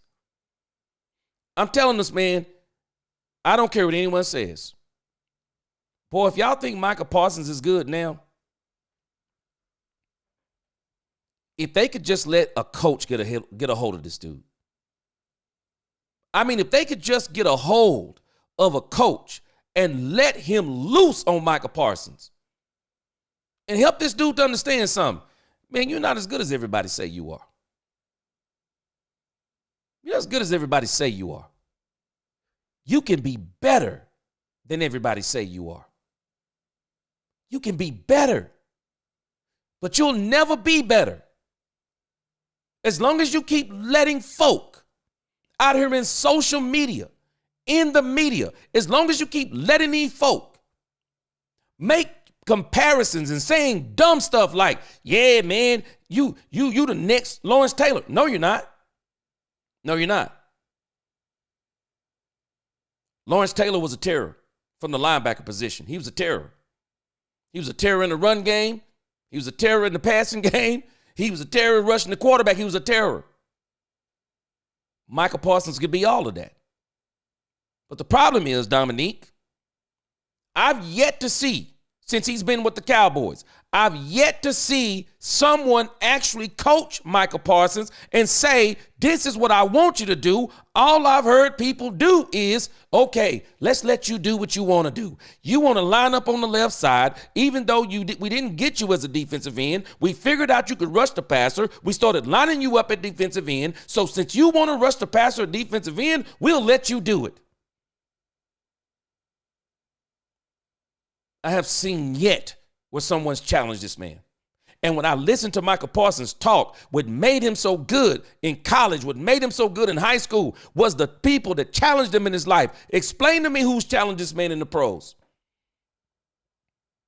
When I hear a man saying, I'm calling people, asking them, what does it require to be great? That's telling me the people who are in front of him are not challenging him. I'm hoping that Matt Eberflus and this defense can finally challenge him and help him be the leader that he wants to be rather than the leader he says he is. Because I can tell you this right now, Dominique, and I'm not knocking Micah Parsons. Some people, their minds are so, they're a part of this generation that loves this whole social media encouragement stuff. Man, I don't need folk on social media to encourage me. It's called self-esteem. I know exactly who I am. I know exactly who I am. I know my ability. Even if no one was listening, I would still know my ability. Because if they make you, they can break you. If they build you, they can kill you. They build you up, they'll tear you down. Micah Parsons has got to get some better men around him. Because from everything I see, and I hope this don't continue, but Micah Parsons, it's like there is no leadership in this man's life. This man has hired an agent and has been talking outside of his agent. You don't do that. A man says, if I hire you to be my agent, you do all my talking. Someone who's immature says, hey, man, I know I'm hiring you, but hey, I can say whatever I want to. If that's how you feel, fire your agent, man. Wasting money, fire your agent. Be your own agent. Where is the leadership? In order to be a leader, and I'm going to close on this, Dominique.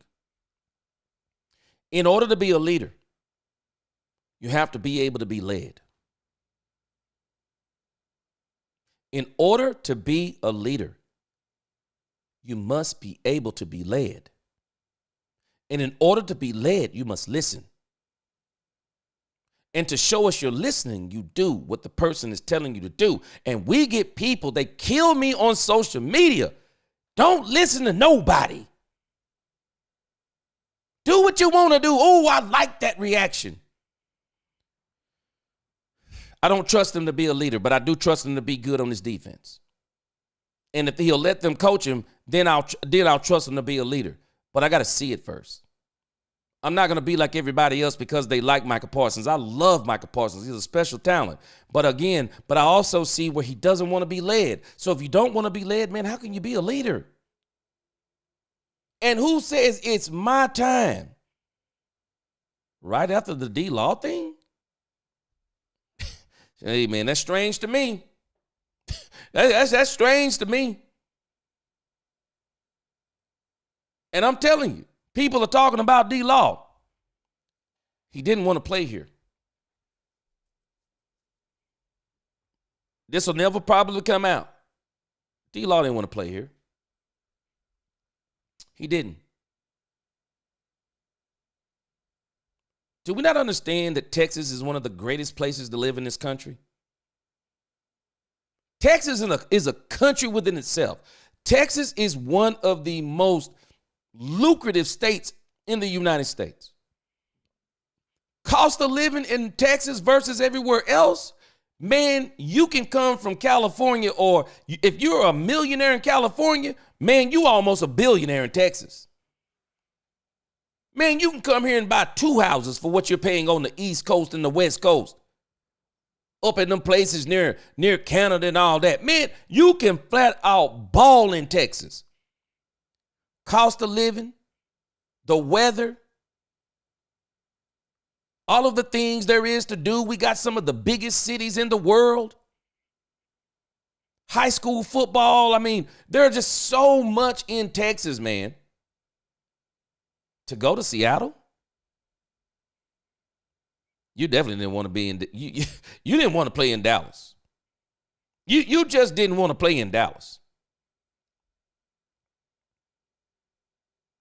When I look at the cost of living versus that area, when I look at the fact that I've been here all these years, and if I would have had the opportunity as D-Law to play in Dallas, even if it was for less, even if it's $2 million less, I'm staying in Texas. I would have did the math on the state taxes. I'd have did the math on the cost of living. I'd have subtracted all of that out of that contract, and I would have took that much less to be here in Dallas. When I used to work at Best Buy, they were offering us, I was a sales manager in Best Buy, and they were offering some of us who were really good. I was in one of the top 10 stores in the nation, and they were offering us that if we would go to Alaska, Alaska, and help them start the chain in Alaska, they would give us stock options, and they would give us like 30 and 40. Some of us, they were giving 30 and 40 and $50,000 pay increases. And people were going crazy. Whoa, $50,000? Had our store manager, matter of fact. He took the bait, signed on, him and the inventory manager, signed on. Took that job in Alaska without doing the research. Our store manager got up there and all he did was cried. Sold his house here in Texas, moved to Alaska. This man started sending back the prices of the houses in Alaska. He said, I actually took a pay decrease. He took a pay decrease because the cost of living was so much more. It absorbed that $50,000 just like that. D-Law didn't want to play here. I'm just telling you. I don't think he wanted no more part of some of the things, and I don't think it has anything to do with the coaching staff. You don't really know him. But I just wonder what the relationship was between them. Now, they may say it was good. Man, let me tell you something. When somebody tell you to shut the F up, I don't care what no one says. Boy, it take time to get over that. That person, even when they tell you they sorry, man, boy, that never sit right with you. I mean, just to tell someone to shut up, it take you time to get over a person saying that to you.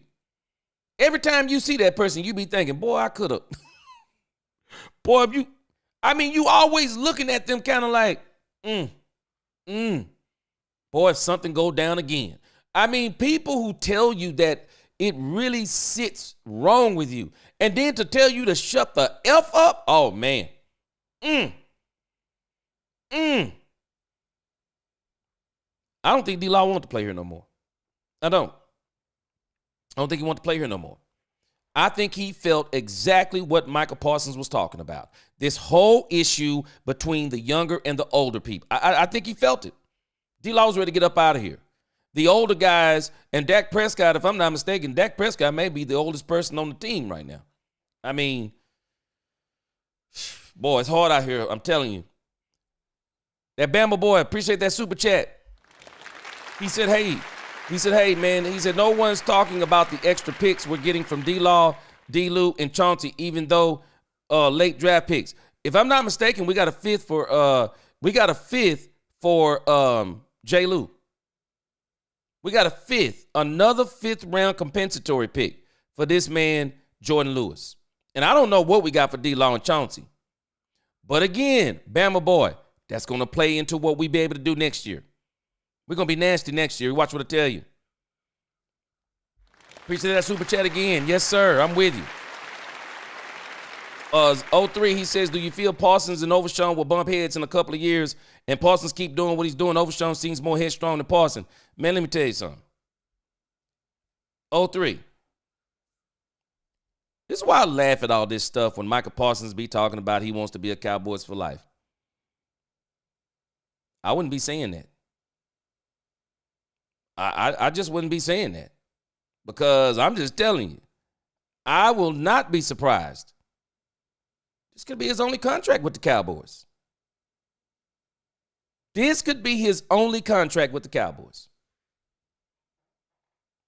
Unlike quarterbacks, players in these positions, pass rushers, man, let me tell you something. You know what ought to really make Michael Parsons be apprehensive about talking like, yeah, man, I want to be here for life.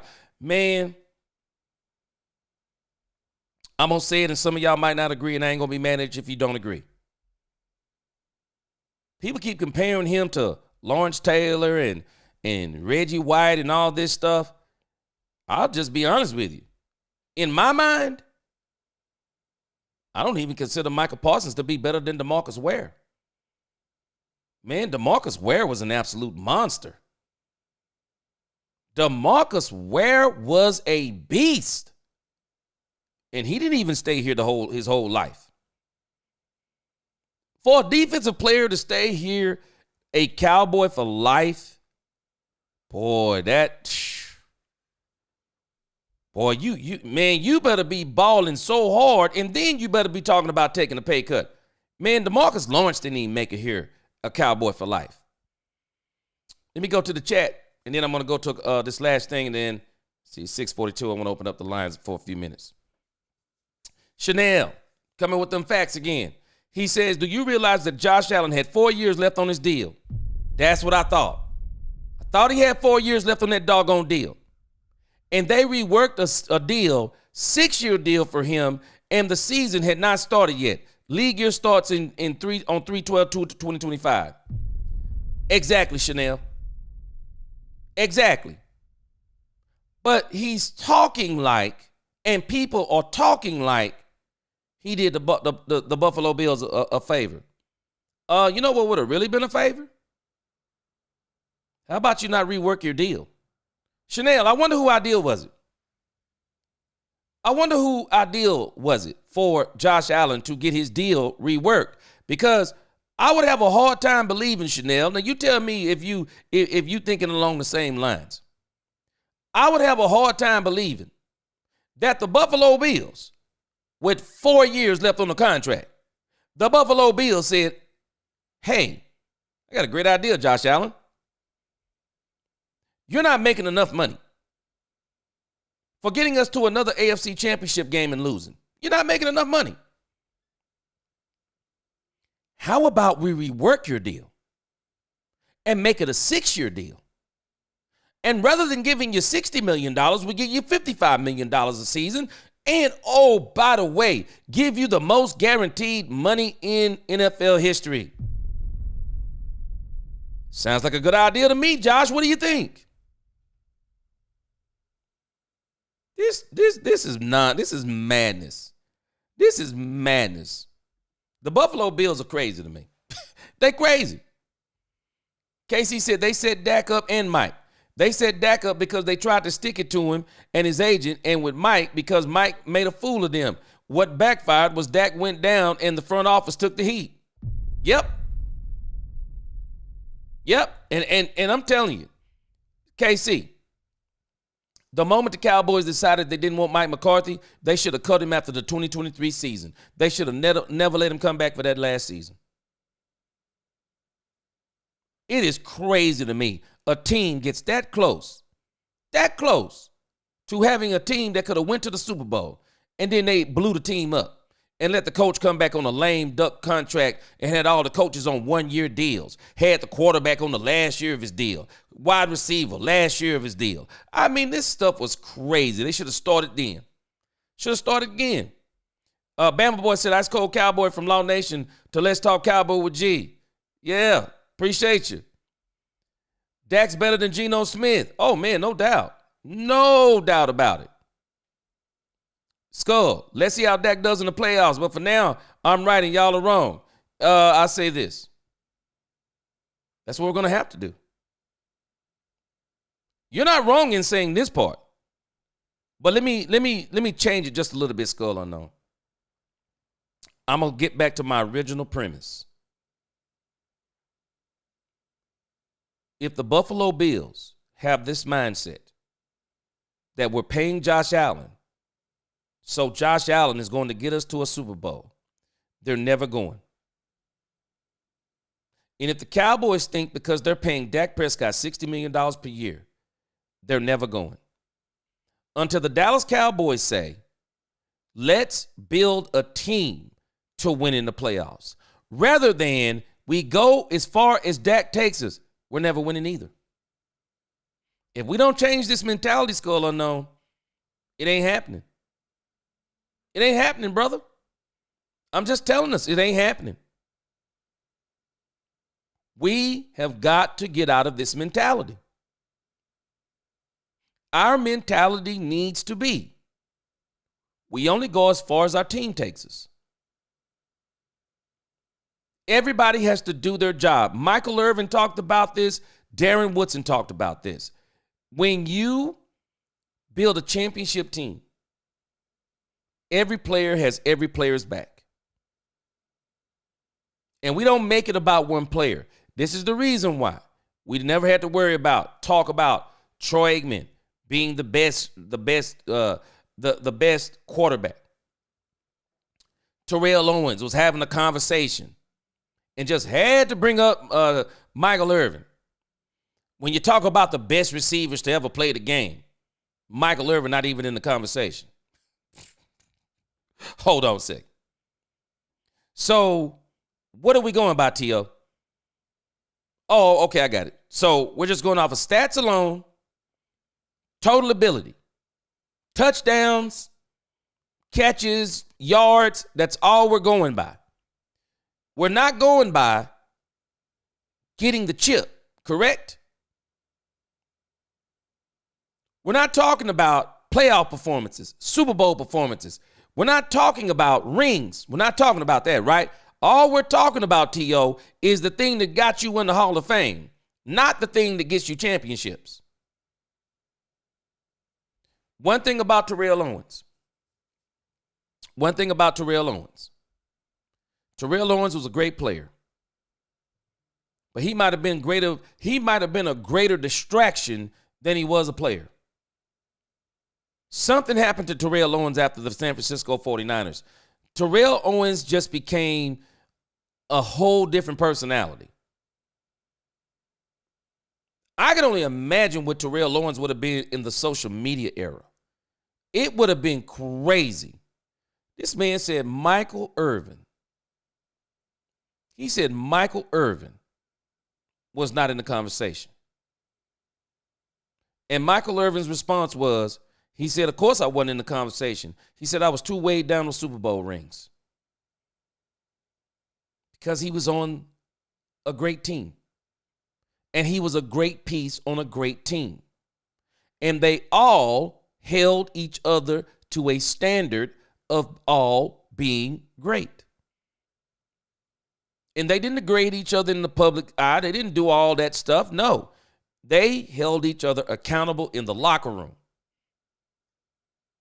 on the practice field, on the field. They were a family. And that's what Michael Irvin, that's what Darren Woodson was talking about. And until the Cowboys, and I think this is where they're going, they're trying to build this mentality. I really want to see what the dynamic is going to be by the time the season starts. I think we'll see some growing pains. But I think as they get closer to the end of the season, I think things are really going to start to come into their own. And I think that's what we're going to have to wait and watch for, is this team gelling.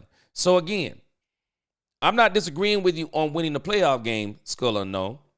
But where I'm disagreeing or I'm pushing back is, it's what you're saying is the problem for this team. You're saying the same stuff the media says. That's the problem with this team. And I think some of that stuff indoctrinates this team. This team needs to galvanize around their quarterback. This team needs to say it's not all on Dak. People need to be saying that. No, it's on us. It's on us. It's not on Dak Prescott. It's on us. And until we get that understanding, man, we're going to continue to struggle. We're going to continue to struggle. We have to get that team mentality in our minds, because if we don't, it's not going to work. And I do believe that is what we are trying to get. Let me get to this last story, then I want to open up the phone lines for a few minutes. So, speaking on Michael Parsons, Michael Irvin had a few comments about Michael Parsons. And again, I know we got people who don't like. We got people who don't like when these older players say stuff. I don't have a problem with it. Doesn't mean we have to listen to everything they say or do what they say, but I do think we need to take in mind what they're saying. Maybe there's some wisdom to it. And I think in this case, there is some wisdom to something that Michael Irvin is saying. So, Michael Parsons tweeted out on Tuesday talking about the 49ers because he loves the demise of the 49ers because he's noticing that they're in rebuild mode. It says, and while most 49ers fans are spiraling on social media as they sit back and watch their team's roster gets picked apart by other teams with cash to spend, one person who's seemingly enjoying watching it happen is Dallas Cowboys defensive end Michael Parsons. And he says, no more rookie quarterback, LOL, welcome to reality. Parsons tweeted on Tuesday in response to the 49ers having to cut Floyd due to cap reasons. Now, we don't know what they're going to pay one Brock Purdy. But I think Josh Allen has kind of set a precedent that because he didn't get the $60 million, even though he went on the back end and did exactly what I said, get the more guaranteed money. Well, now people are going to start saying that if Josh Allen took $55 million, there's no way we're paying Brock Purdy $55 million because Brock Purdy is nowhere as near as good as Josh Allen, right? Rumor has it San Francisco offered Brock Purdy $45 million. Rumor has it $45 million per year. We don't know exactly what it's going to be, but I have a funny feeling that's probably where it's going to fall if they even pay Brock Purdy. You never know. I told y'all about Kyle Shanahan. I was saying this during the season. Man, if y'all don't think Kyle Shanahan is cutthroat, man, Shanahan cutthroat. Shanahan is cutthroat. I wouldn't be surprised if they just say, hey, Purdy, play on this option. Play on this last year. Show us what you got. I would not be surprised. And if Purdy don't produce, they just start over at quarterback. Because they're already starting over with the team pretty much. Why not? Let me see Brock Purdy. Let me see where he is on his contract because I'm thinking it's the last year.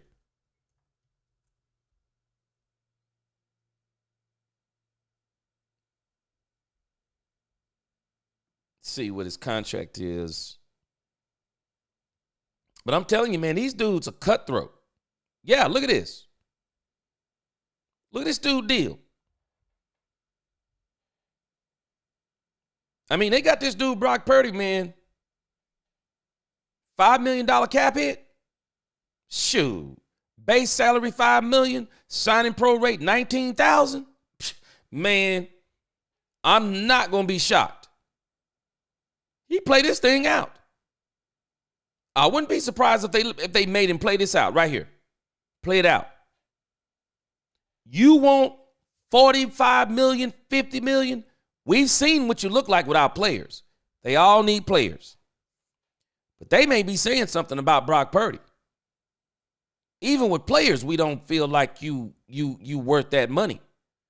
So you're going to come out this year on a $5 million contract, Purdy, and you're going to show us what you made of. I'm telling you, with the way the 49ers are going, Brock Purdy couldn't even hold out on San Francisco, and it would mean anything. I don't think they expect to win already. With the players they're letting go, I don't even think they expect to win this year. It looks like to me they're in rebuild mode. It looks like to me they're in rebuild mode.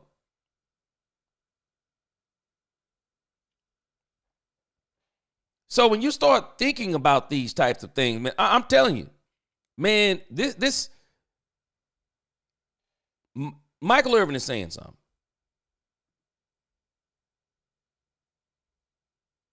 Don't try to kick them while they're down.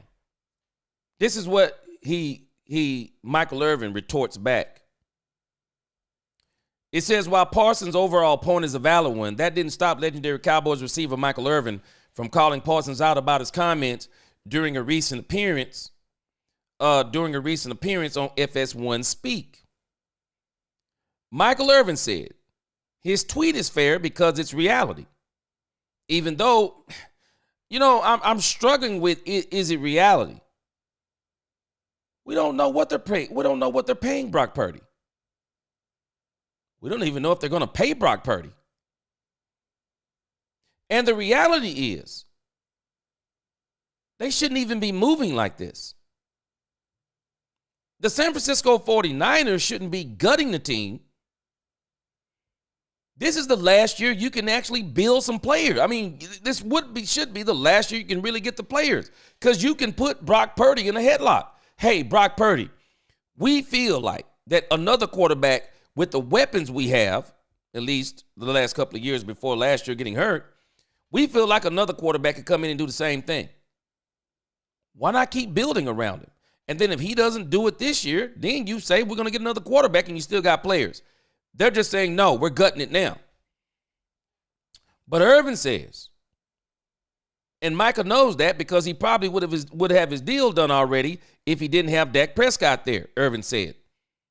Unequivocally not true. Dak Prescott's deal has nothing to do with Micah Parsons. In actuality, signing Micah Parsons, I do not understand why they keep talking like this. Signing Micah Parsons frees up cap space because right now he's on a fifth-year option. I think something like, $24, $25 million? If he signs a deal, it'll be a $6 million hit. It'll save them money this year. It would enable them to maybe do a few more things. It's not true that Dak's contract has anything to do with Micah. It's nothing to do with that. It says, but it's also a foul because you couldn't beat them on the football field. So don't come here and start throwing things out there now saying y'all finally going to break up because we could beat y'all. Thank you. So I'd rather you not say that. Now again, hey, Michael Parsons can say what he wants to.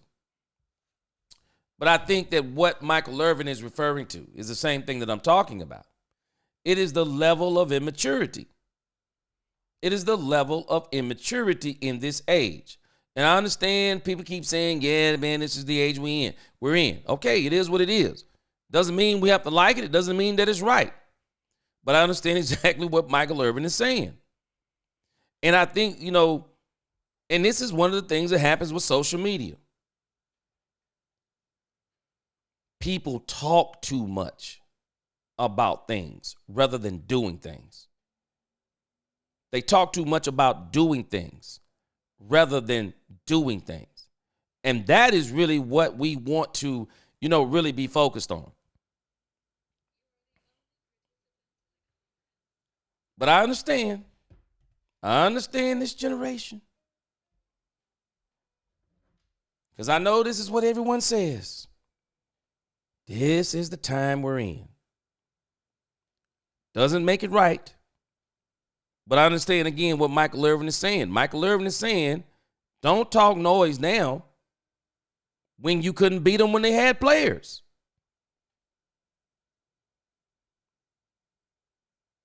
I know exactly what he's saying.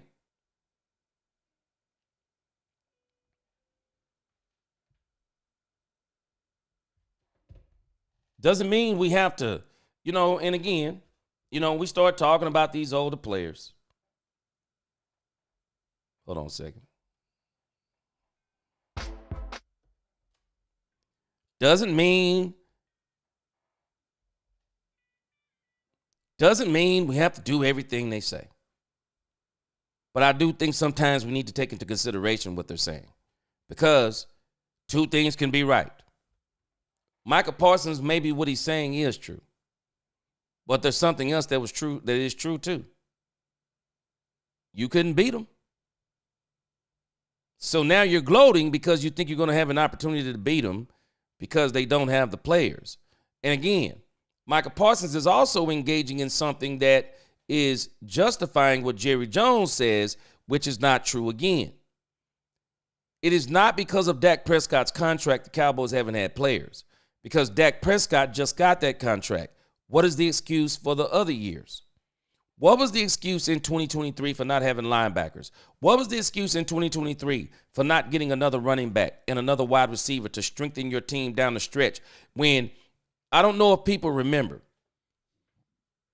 but even Colin Cowherd in the 2023 season, I don't know if anybody remembers. People were screaming for the Dallas Cowboys to go get Derrick Henry then.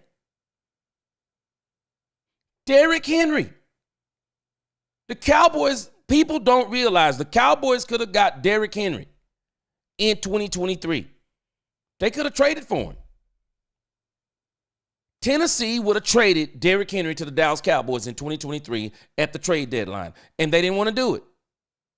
And because no one really went after him, then the Baltimore Ravens kind of saved face and said, well, we're not trading Derrick Henry. Yes, they would have. Nobody was coming after him like that, especially when they knew Tennessee had already played their hand. Everybody knew that Tennessee was going to cut Derrick Henry after the season. And a lot of times teams won't bite on that stuff. It's the same thing with the Rams. You want to know why Cooper Kupp didn't get traded? Explain to me again why we're going to trade for Cooper Kupp. And we already know you're going to cut him. And if we trade for Cooper Kupp, we have to take on his salary. Nah, we'll wait on you to cut him. We'll wait on you to cut him. And then we'll negotiate a salary that we and what he's willing to pay for. We'll negotiate that, but we're not doing what you want us to do to get from up under that contract. Cowboys could have got Derrick Henry. They didn't do it. So it's not Dak Prescott's fault as much as people keep, it's the contract. No, we've already debunked that. We've already debunked it. The Philadelphia Eagles have already done it. The Buffalo Bills are going to continue to put players around Josh Allen. They've already put players. Do we not realize the Buffalo Bills, y'all? Tell me this isn't crazy. And don't think for a second, don't let these people fool you. Do not let these people fool you that Josh Allen's quote-unquote $5 million discount that he actually didn't give because he still got the money on the back end. Don't let people fool you into thinking that he gave them a discount and that's what has allowed them to pick up players in free agency or extend players. People say, it's because of the Dak Prescott deal. That's why Dallas, he was on a $40 million deal then. Dak was on a $40-something million deal then. You tell me you couldn't sign players? It don't even make sense. Meanwhile, let's look at the Buffalo Bills. So they just extended Josh Allen. Let me see here if I can pull it up. So hold on a second here. So they just extended Josh Allen. $250 million guaranteed. Signed a 1 year with Darrington Evans. Re-signed a 2-year deal with Ty Johnson. Re-signed a $2 million deal with Reggie Gilliam. $36 million deal with Josh Palmer. A $60.2 million, $32 million guarantee with Khalil Shakir. Signed a 1 year, $12.6 million, $12 million guarantee deal with Joey Bosa. 3-year contract worth $24 million with Micah Holt. Signed a 4-year, $80 million extension, $54 million guaranteed with Greg Rousseau. Signed an $8.3 million contract, $8 million guaranteed with Larry, whatever his name is, Ogajobi. Linebacker Terrell Bernard, 4-year extension worth $50 million, including $25 million guaranteed. Safety Derek Forrest, 1-year deal. DeMar Hamlin, $2 million deal. Reed Ferguson, 4-year contract. Explain to me again how Josh Allen, if we're thinking that just they could have did more had he not touched his deal. But he touched his deal, got more money per year and more guaranteed money. And look at how much activity they had. Don't tell me it's about the contracts. No, it's not about the contract. It's about how you work your contracts. That's what it's about. Again, I'm telling us.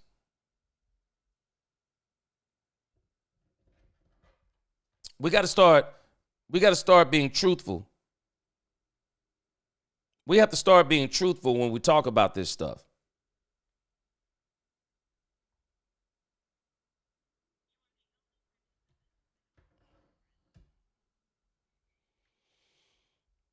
All right, here. Let's see. All right. So we're going to open up the phone lines here. We'll open up the phone lines for about 30 minutes. Y'all tell me what you think about the draft. Please, no profanity. Tell me what you think about the draft. Tell me what you think about some of the topics. And let's not make it into a debate. Just tell us what you think about some of these things that we've been talking about. This is your time to just tell us what you think about everything going on with the Cowboys.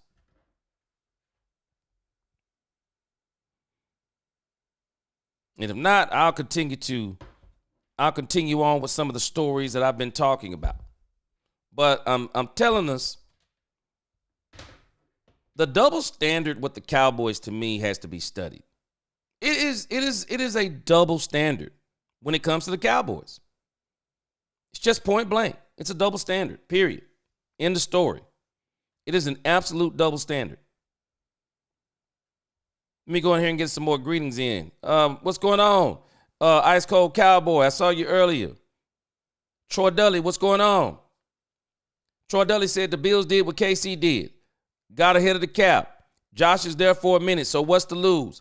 Exactly. Kansas City, they signed that boy to a 10-year deal. And they continue, don't let people fool you.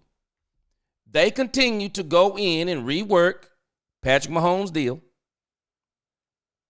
They continue to go in and work that deal so it can be friendly towards them, and they absorb some more of that money up front.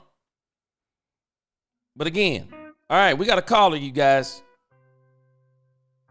All right, now we're about to bring on the caller. Make sure you turn the sound down in the background.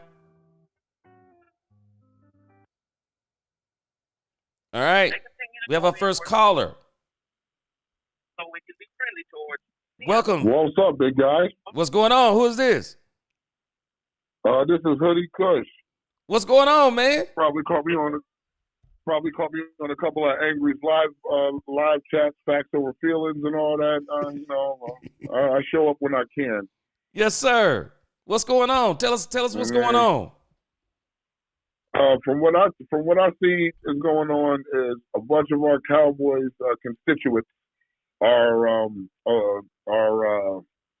little annoying at this point. Like, years ago, like 5 years ago, it was, oh man, we don't do nothing in free agency. We don't do nothing. Now this year is, we ain't doing nothing because we ain't getting no big names.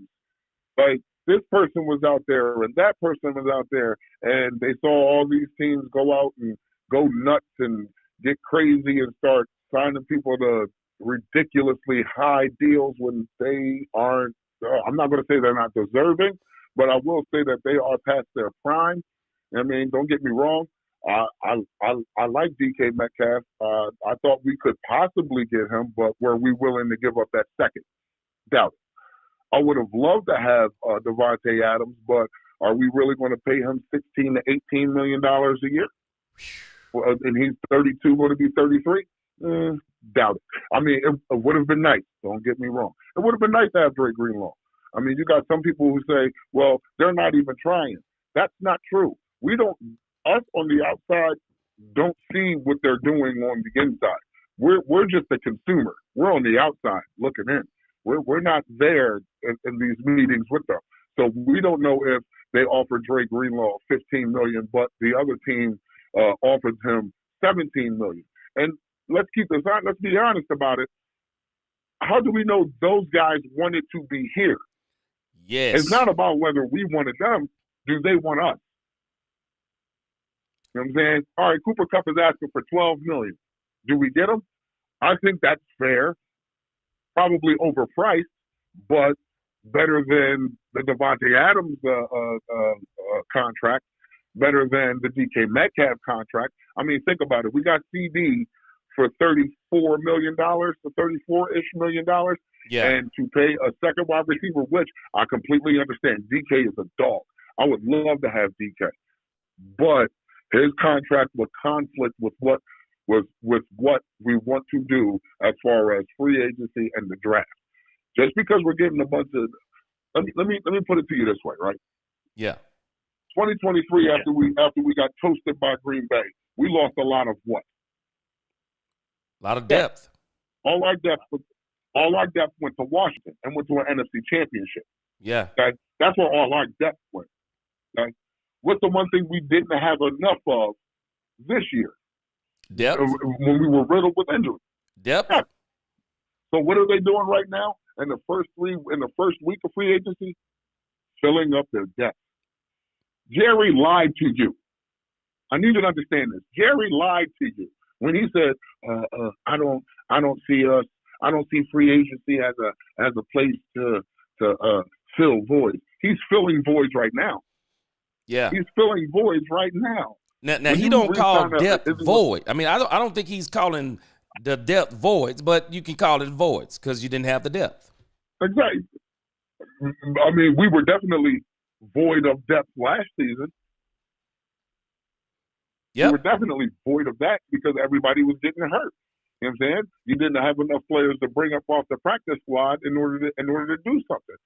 You can't account for Demo going out with a second knee injury. You can't account for Trayvon going out with a second injury. You can't account for Deron Bland not starting the season with a foot injury. You can't account for that stuff. But what you can account for is that you have the depth in place just in case. Exactly. Everybody has a break glass in case of emergency system. Everybody does. I don't care who you are. That's why we have a 401k. That's why we have a bank account. When your bank account runs dry and you really need something because something's about to go down, break glass in case of emergency. I'm going to pull from my 401k. That's everybody. Everybody has a contingency plan. The problem was Jerry did nothing last season in which everybody noted, you know what I'm saying? Like, Jerry didn't do anything. Jerry didn't do anything.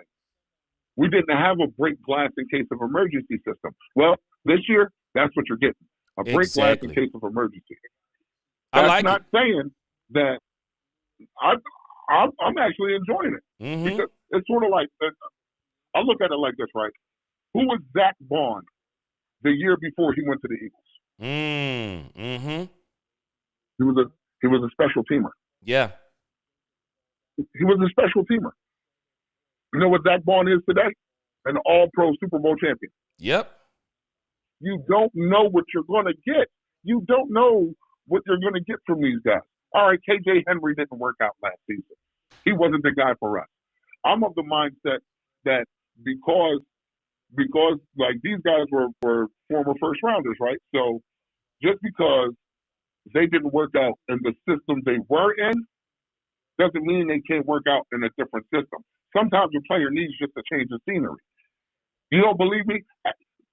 Watch this season and ask me what Charvarius Ward does. I guarantee you Charvarius Ward plays with fire under him. Yes, sir. He's not in a place where he had to deal with a bunch of tragedy. That wasn't the place for him anymore. Yeah, he flourished in San Francisco, but due to the tragedy that he suffered, he wasn't himself. So now that he's gone and away from that distraction, you know what I'm saying? It's always going to be with him, but to be there where it happened, you're going to see a different Charvarius Ward. Yep. It's just like what's this new kid we got? Murray Jr. I watched Okoye. I watched Okoye break this dude down. I don't know what everybody else is saying. Talk about, oh man, he's just a bench player.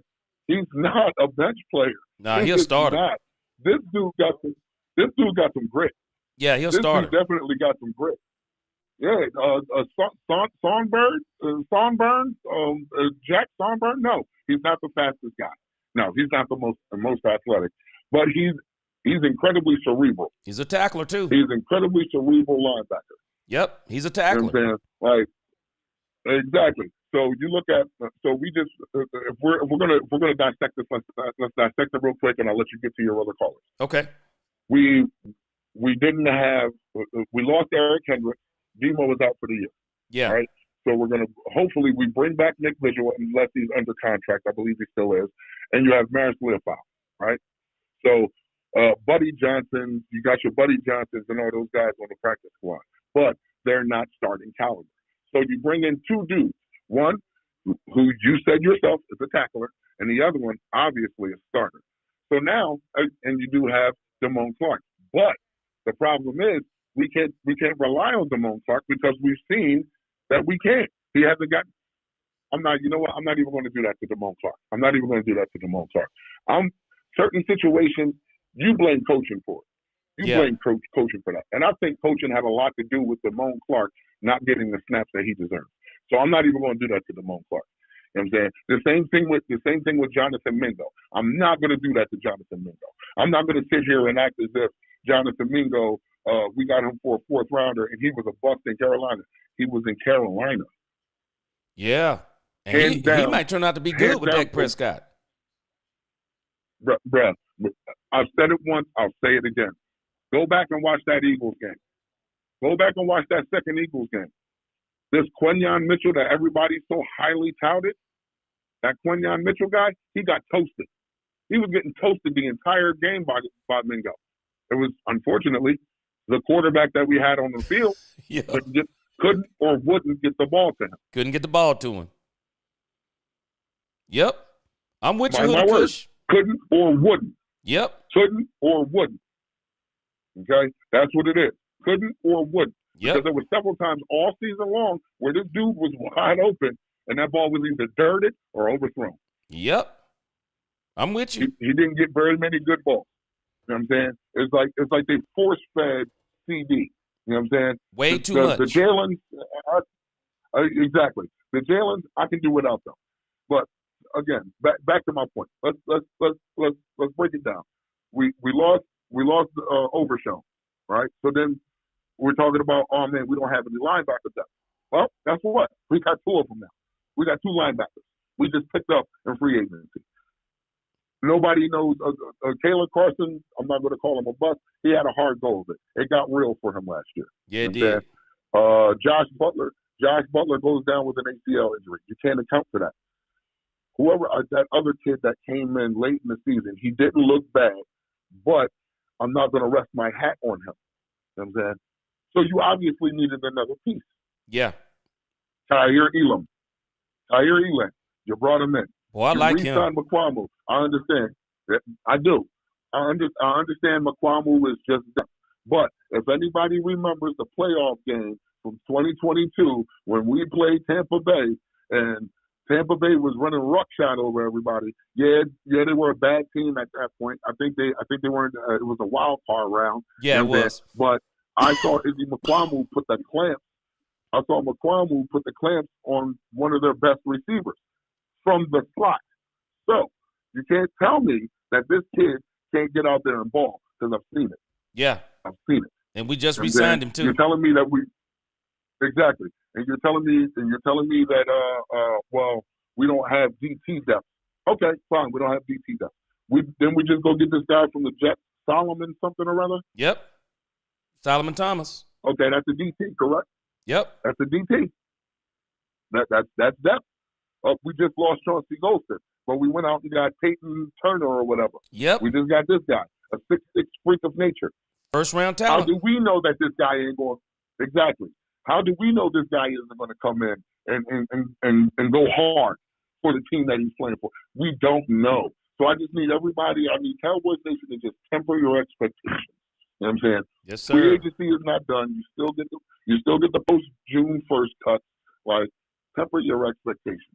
What they are doing, what the Cowboys are doing is, and I don't think it's the Cowboys. I'm going to say it like this: what the coaches are doing, because it ain't Jerry. I think the front office is finally listening to the coaches.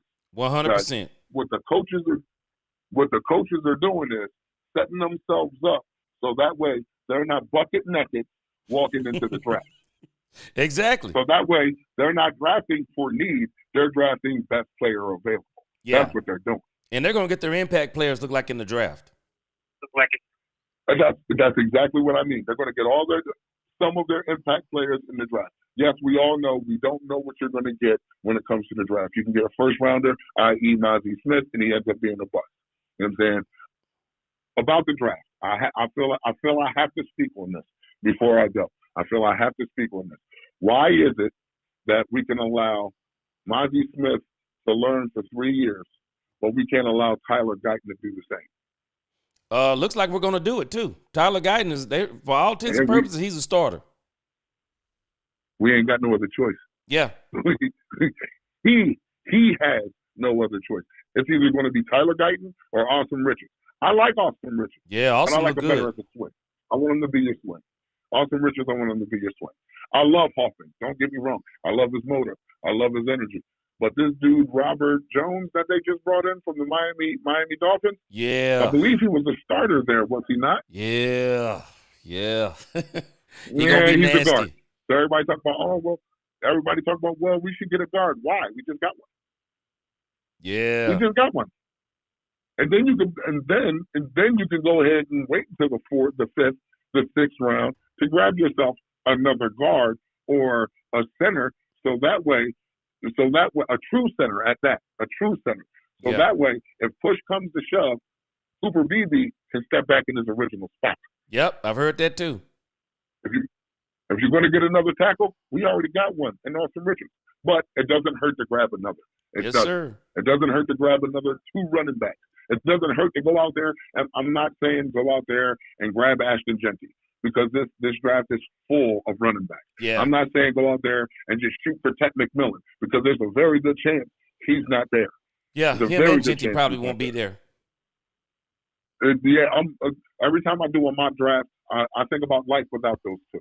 Yeah, yeah. I think about life without them. I think Genty going to the Raiders, no doubt. I have a feeling. I have this feeling. I live by this credo.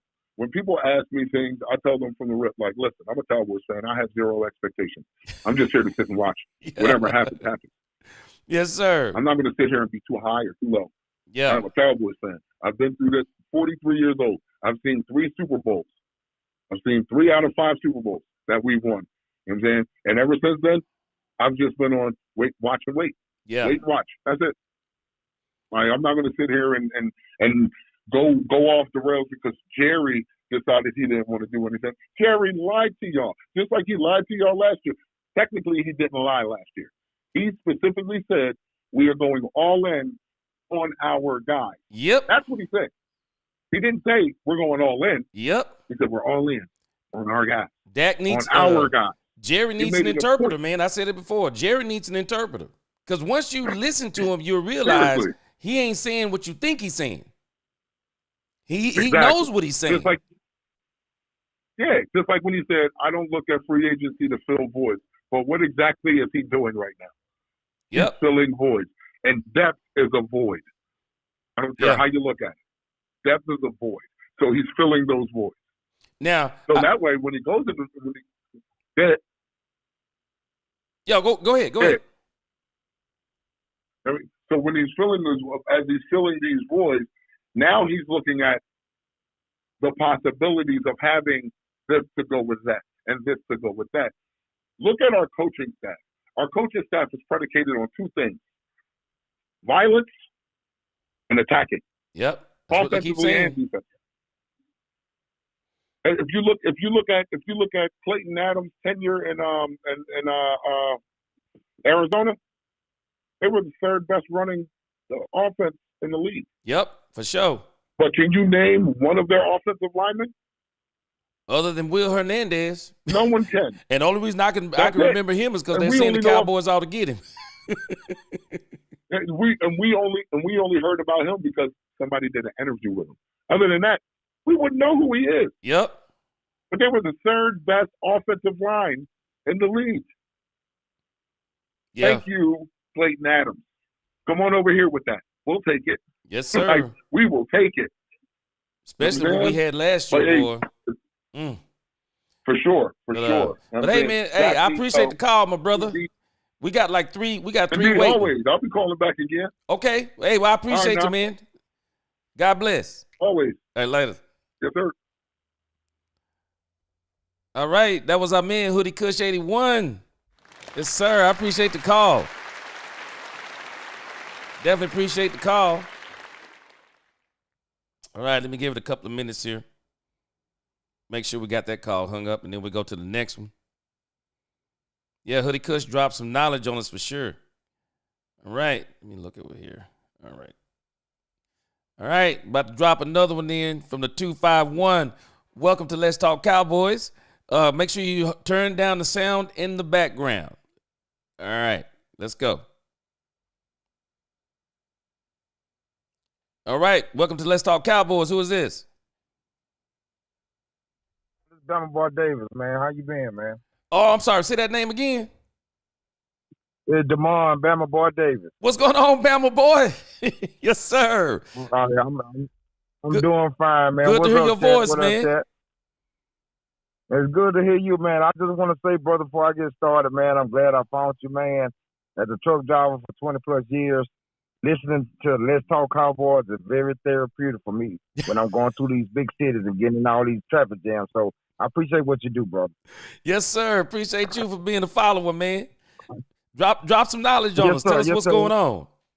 All right, I'm gonna say what I gotta say. Then I'm gonna take my question out there. I wanted to ask you, since we got all the extra comp picks, and I think we got like 10 picks for the draft this year. Yeah. What do you think about if Genty is not there? I would say to trade back. It depending on where you fall at, I think you get an extra pick or two. If you would do that and try to bolster up this roster, just in case some of the guys we just signed don't make it. So, and I'll take your question out there, man. I appreciate it, brother. All right, man. Appreciate it. All right, bye. Later.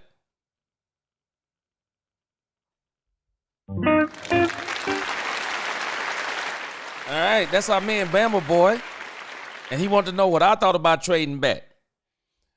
Now, for me, the scenario for trading back, whoever the Cowboys are targeting or is targeting, if he's not there from the Cowboys, I will trade back. I don't think Ashton Genty is going to be there. I just think Ashton Genty is going to the Raiders. End of story. I don't think there's no more discussion on it. Pete Carroll will be crazy.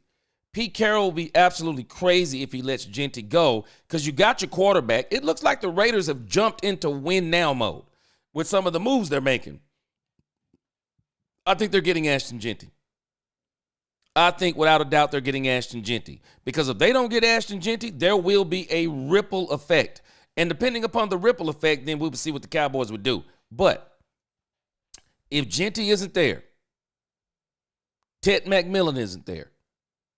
So now I got to figure out where is the kid from Texas going?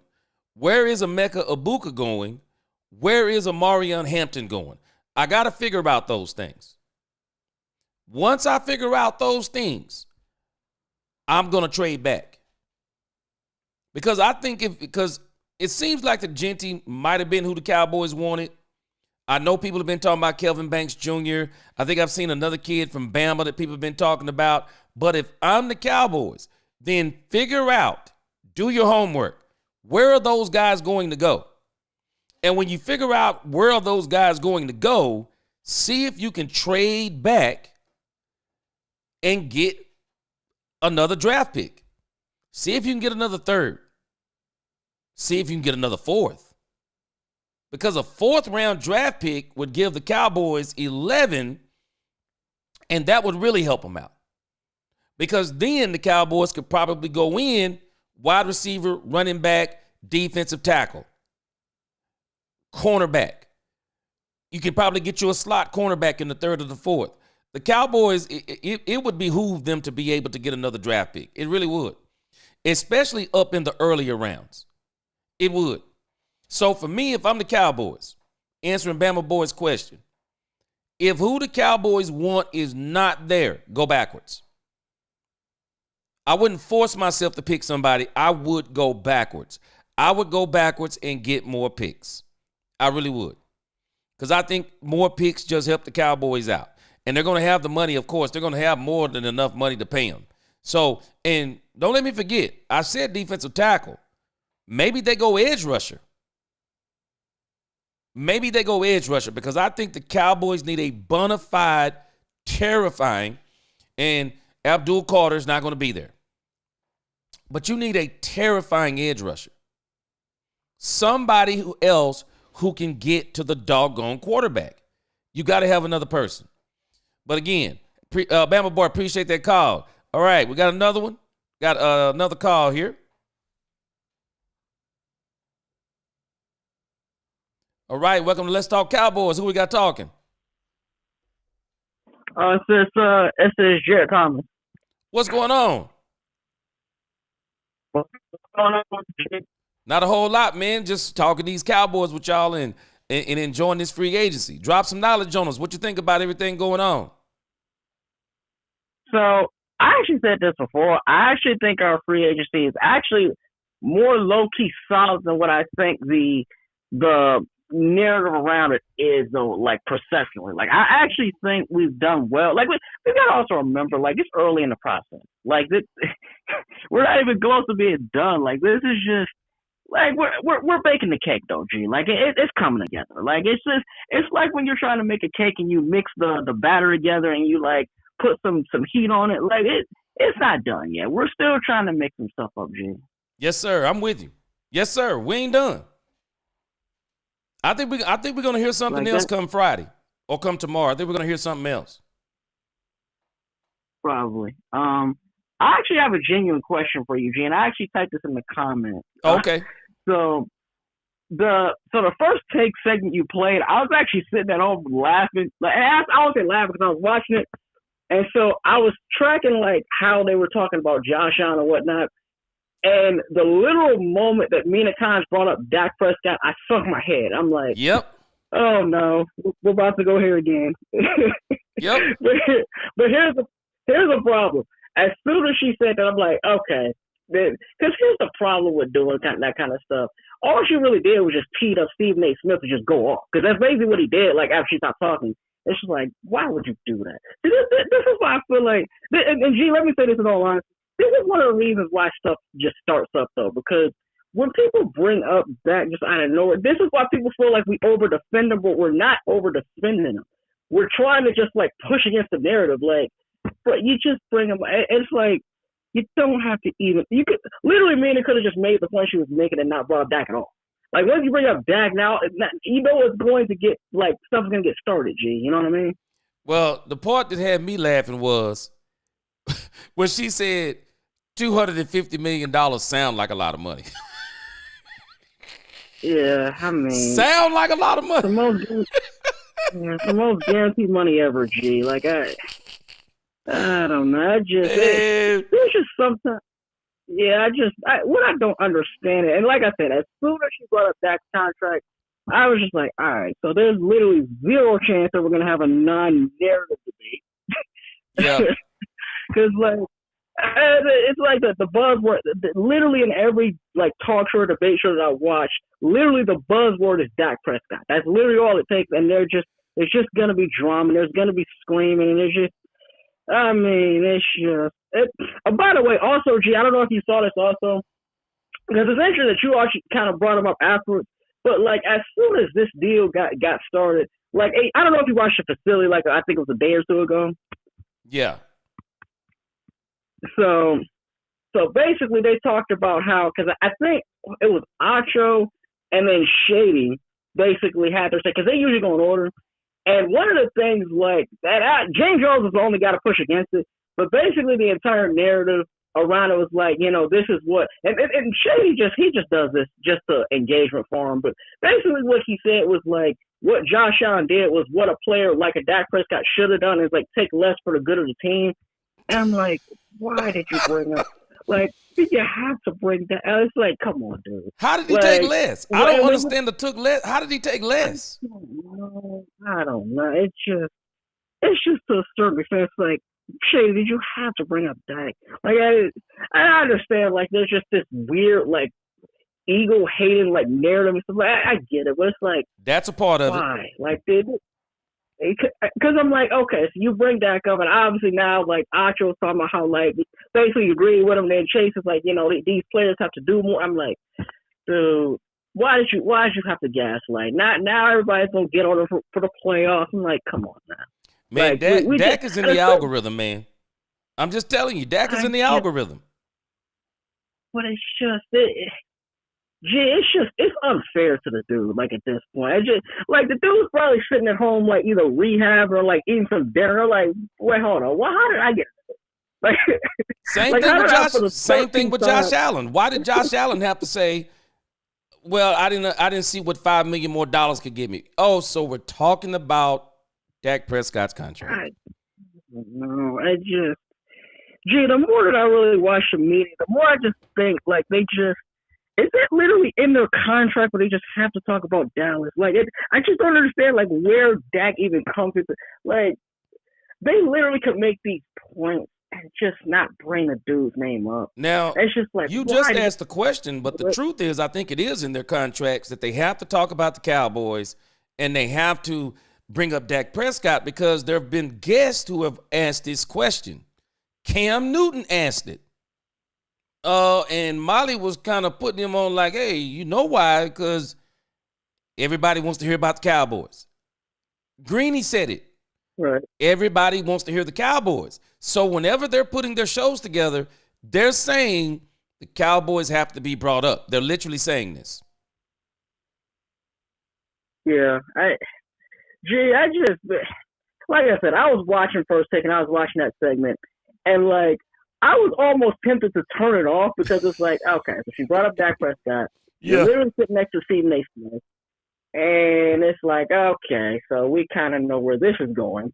And then, like I said, Stephen A. just tees off on the dude. I'm like, bro, that's not your invitation to just all of a sudden start hating on the dude. That's why I said I blame Nina. Because it's like, if you literally would have just not brought Dak up, I think Stephen A. maybe would have found a way to bring him up anyway. But it's like, you almost give him like a lob. It's like, okay, here we go. We lob up Dak, and he just swings out the park. Like, well, he owes Dak Prescott some of the contract that he got, because he got the $5 million he got the $100 million deal for talking about Dak Prescott, because that's the only thing anybody remembers him for. It's talking about Dak Prescott. So he should be paying him royalties. But it's crazy, man. It is. People just. Wait, last thing. Go ahead. But yeah, last thing before I go though. So your point actually got the end about how, like, Josh talked about like what's the $5 million and all that stuff. And actually, to be completely honest, I did not actually connect that point to Dak until I figured out, like, oh, he makes $55 million. So it's like, oh, wait a minute. Because at first I was like, hold on. So would that be a shot at Dak? But then I started thinking, it's like, oh, never mind. Yep. So it didn't cross my mind, like, because you were connecting the dots, and I was trying to figure out, okay, like, where is this going? But then I figured out, like, okay, so he makes $55 million. And it's like, oh, okay, now I get it. It's like, okay. And So the funny we just- thing is, he doesn't talk about the back end of the contract where he not only got the $5 million, but he got more. He got $250 million guaranteed. He got more than Dak Prescott. Right. And Yeah, don't sure. try to impress us because you push the money into the guaranteed money rather than the fluff of the $330 million. Throw that number in the trash. Bro, you're getting $250 million. You're getting paid more than Dak Prescott. It doesn't matter if you do it by the year or by the month. You got more money. Yeah. It's crazy. Hey, man, I appreciate the Bro, call, just- man. We got a couple more in the lobby. Hey, salute to you, G. Appreciate you, man. Appreciate the support. Yep. All right, then. Later. Yeah, man, I'm telling y'all, as we get ready for another caller, man, I'm telling you, that thing about Dak Prescott, I mean, these people just can't leave. I mean, the man on vacation, the Philadelphia Eagle fans are heckling. They're heckling him at home. You'll have people in the media sometime taking shots. You got them taking shots on all the shows out there. I mean, it's like, man, you got to have thick skin. People got to appreciate, to be Dak Prescott, it's already one thing to be the quarterback of the Dallas Cowboys, but it's another thing to be halfway successful. Because once you establish that you can do some things, now you have to get all of the Troy Aikman comparisons. Now you got to get the Troy Aikman comparisons, because if you don't win a Super Bowl, you're not as good as Troy Aikman, because that's the only person that people are typically comparing him to. Boy, it is a mess. It's a mess. It is. All right, let's get another caller in. Establish that you can do some things. Now you have to get all of the Troy Aikman comparisons. All right, Now now you gotta turn get the Troy Aikman turn comparisons, your if you don't win a Super Bowl, the volume you're down not in the as good as background. Troy Aikman, because that's the only person that people. There you go. Hello? Who we got on tonight? It's me, G.Q. Whitaker. What's going on, GQ Whitaker? Look at my phone now. Yeah, what's going on, man? I just joined your club, man. I was trying to figure out one to join, and I always like your show. Appreciate you, man. Listen, this is what I call in for. What I call in for. I'm from Philly. I don't know if you ever saw the text I sent. I'm from Philly, and my brother is a Eagles fan. Whoa. And I've been a fan, a Cowboys fan since '77. Yeah. And trust me, bro, I get it. I get it. That's why so I'm calling to apologize to you. You know what I mean? For the other day I didn't give the Cowboys a chance, so I'm gonna be one of the cars. I just got on late. Oh, so yeah, I ain't really yeah. see what you was talking about. It's all good. You know what I mean? But they done a little bit better than I thought that they would. You know what I'm saying? So I'll give them a little bit of credit for that, but I thought maybe we could have made maybe a little bit big splash, maybe one big splash on offense and one big splash on defense. Now, what you think about that? We tried to. We got beat. Mm-hmm. Yeah, they tried to. They got beat. It's going to come out later, but it's already came out. They not only missed out on Dre Greenlaw, they missed out on the cornerback from the Baltimore Ravens. They tried to get a starting cornerback. They got beat. Okay. Yeah, they got beat out. Yeah. Okay. Yeah, because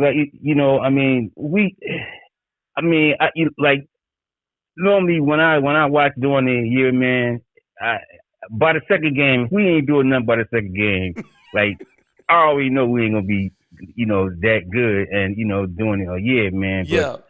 I love the Cowboys. You know what I mean? Everybody want me to move to Texas, but I'm not. I'm staying in Philly, and you know what I mean. But I think we could do something this year. What's it like being a Cowboy fan in Philly? It's tough, man. Boy. It's really, trust me, it's tough. And the thing of it is, first thing they go back, oh man, this ain't the 90s. They don't have DVD. VHS no more. We got DVD. You know what I'm saying? Yeah. Because the first thing they go back to the championships we won back in the 90s. You know Yeah. what I'm saying? And my brother really gets me. Yeah. But it's really tough for us here as Cowboys fans, man. But like I said, we on the right track, I think. You know what I mean? Yes, sir. These coaches seem like they look like they know what they're doing, and look, we got some kind of a direction. So, you know what I mean? But yeah, I just want to call and say that, man, that I enjoy watching your show, man. And again, I apologize. All right. Hey, it's all good, man. I appreciate the support. All right, yeah, I'll give you a call back in again, man. All right, man. Appreciate you. All right, thank you. All right. Later.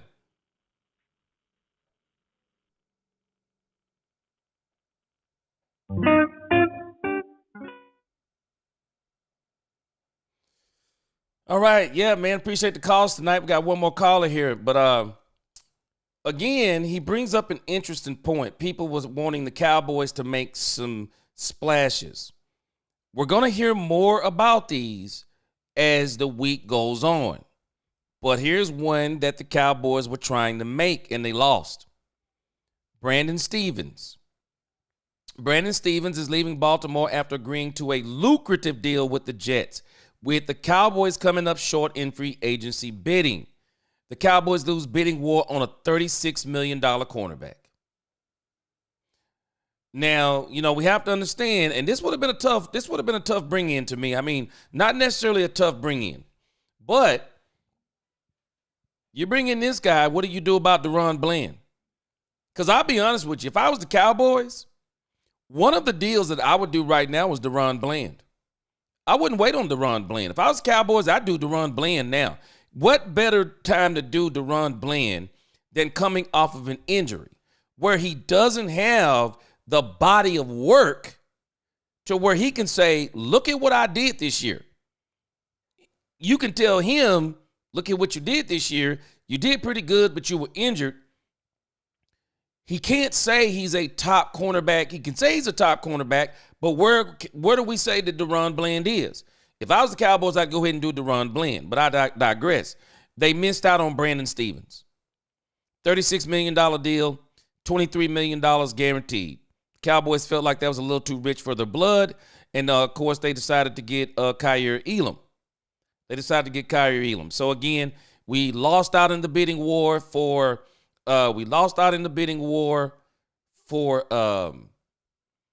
Dre Greenlaw, lost out in the bidding war for Brandon Stevens. I'd be interested to know who else we lost out on, because I heard I think it might have been a third person they lost out a bid on. All right. Got somebody else coming in. All right, turn the background down. All right, who we got calling? All right. Yeah, my name is Rufus D. What's going on, I'm new Rufus? to your channel. Not much. All right, I live appreciate here you in calling in. Orlando, Florida now. Yeah, I'm a old Cowboy fan. When I was 8, I saw the Cowboys in the Cotton Bowl. Wow. When they played in the Cotton Bowl. So I go all the way back. And I'm really excited for this team this season. I'm excited about the moves they're making. I think it's going to be all good. And Dak needs to hang in there. He must be doing something right. Everybody hating on him, because that's what the haters do, is hate. Yes, sir. and there's no Dak in the word team. Football is a team sport, not an individual sport. And people need to realize that. Stop blaming Dak for everything, because it's unreal. And I just want to say you're doing a good job. I like what you've been saying. I've been fighting you for the past 3 months. And tell it like it is. Tell it like it is. Yes, sir. I appreciate you. All right. Take care. Appreciate the call. All right. Hang in there, Cowboy fan. Yes, sir, for sure. All right. Yeah, I'm telling us, man. I appreciate the call. Appreciate all of the support, man. I'm telling you, we have been indoctrinated. And I think Dak Prescott has been saying something too. I believe Dak Prescott was telling us last year. Dak Prescott was saying to the press, I did a video about this a few months ago. Dak was saying he was asking the press to be nice to the team. because the team looks at social media. Y'all remember what Trayvon Diggs did? Trayvon Diggs goes off on a reporter. The game hadn't even been over. I mean, the game probably hadn't even been over 5 or 10 minutes. Trayvon Diggs went immediately to the locker room, picked up his phone to see what people were saying, I guess, not only about the team, but about him. Trayvon Diggs was upset because he thought he had had one of his better games. And he came out and went out on one of the reporters. I forgot the name of the reporter. He went off on him. Angie, what's going on? Good to see you. He went off on him. And think about why he went off on him. These young guys are always on social media. They're always on social media. And so you could only imagine the danger of them always being on social media and listening to what people are saying about their team, about their quarterback. I'm just telling you, man, I'm built different. If people were talking about one of my teammates, oh, nah. Nah, man. Hey, I got to say something. I'm not saying I'm going to be fighting every week, but boy, I'm going to say something. I'm going to say something.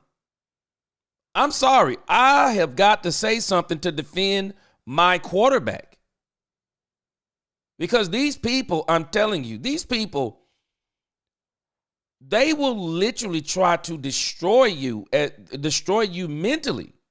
And I think this has been one of the problems with this team. And I'm telling you, we'll probably never hear this from DeMarcus Lawrence. I don't think DeMarcus Lawrence wanted to be here no more.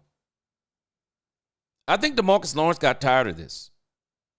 Dalton Schultz, you can tell about Dalton Schultz, what he said when he left the Cowboys, didn't like it. Tony Pollard, I understand it, but I don't understand it. Tony Pollard, one of the things he mentioned, he was at peace now that he was at Tennessee. He losing.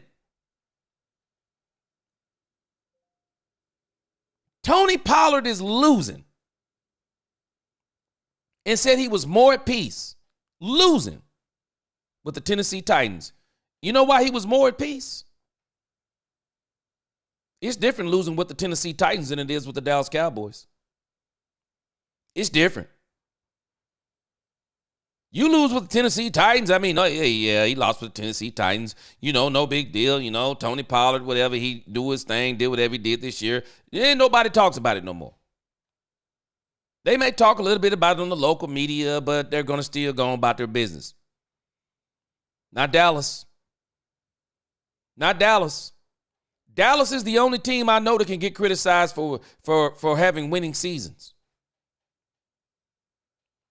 Micah Parsons gets credit for 12 sacks in 4 seasons.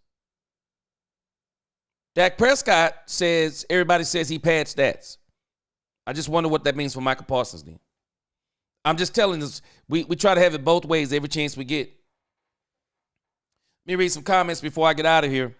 Robert Dudley, Roger Staubach and Coach Landry, 70s teams, and 90s Troy Aikman and Coach Johnson are the measuring stick of success. Right place, right time. Troy and Roger were men of three time periods. Yeah. And we're hoping, Robert Dudley. The hope is now we got Dak Prescott, Brian Schottenheimer. Brian Schottenheimer seems to be on a mission. Brian Schottenheimer wants to do what his father never did. Win a Super Bowl. I believe he can get it. I see what he did with Russell Wilson. I think he can do something similar, if not better, with Dak Prescott. I really do.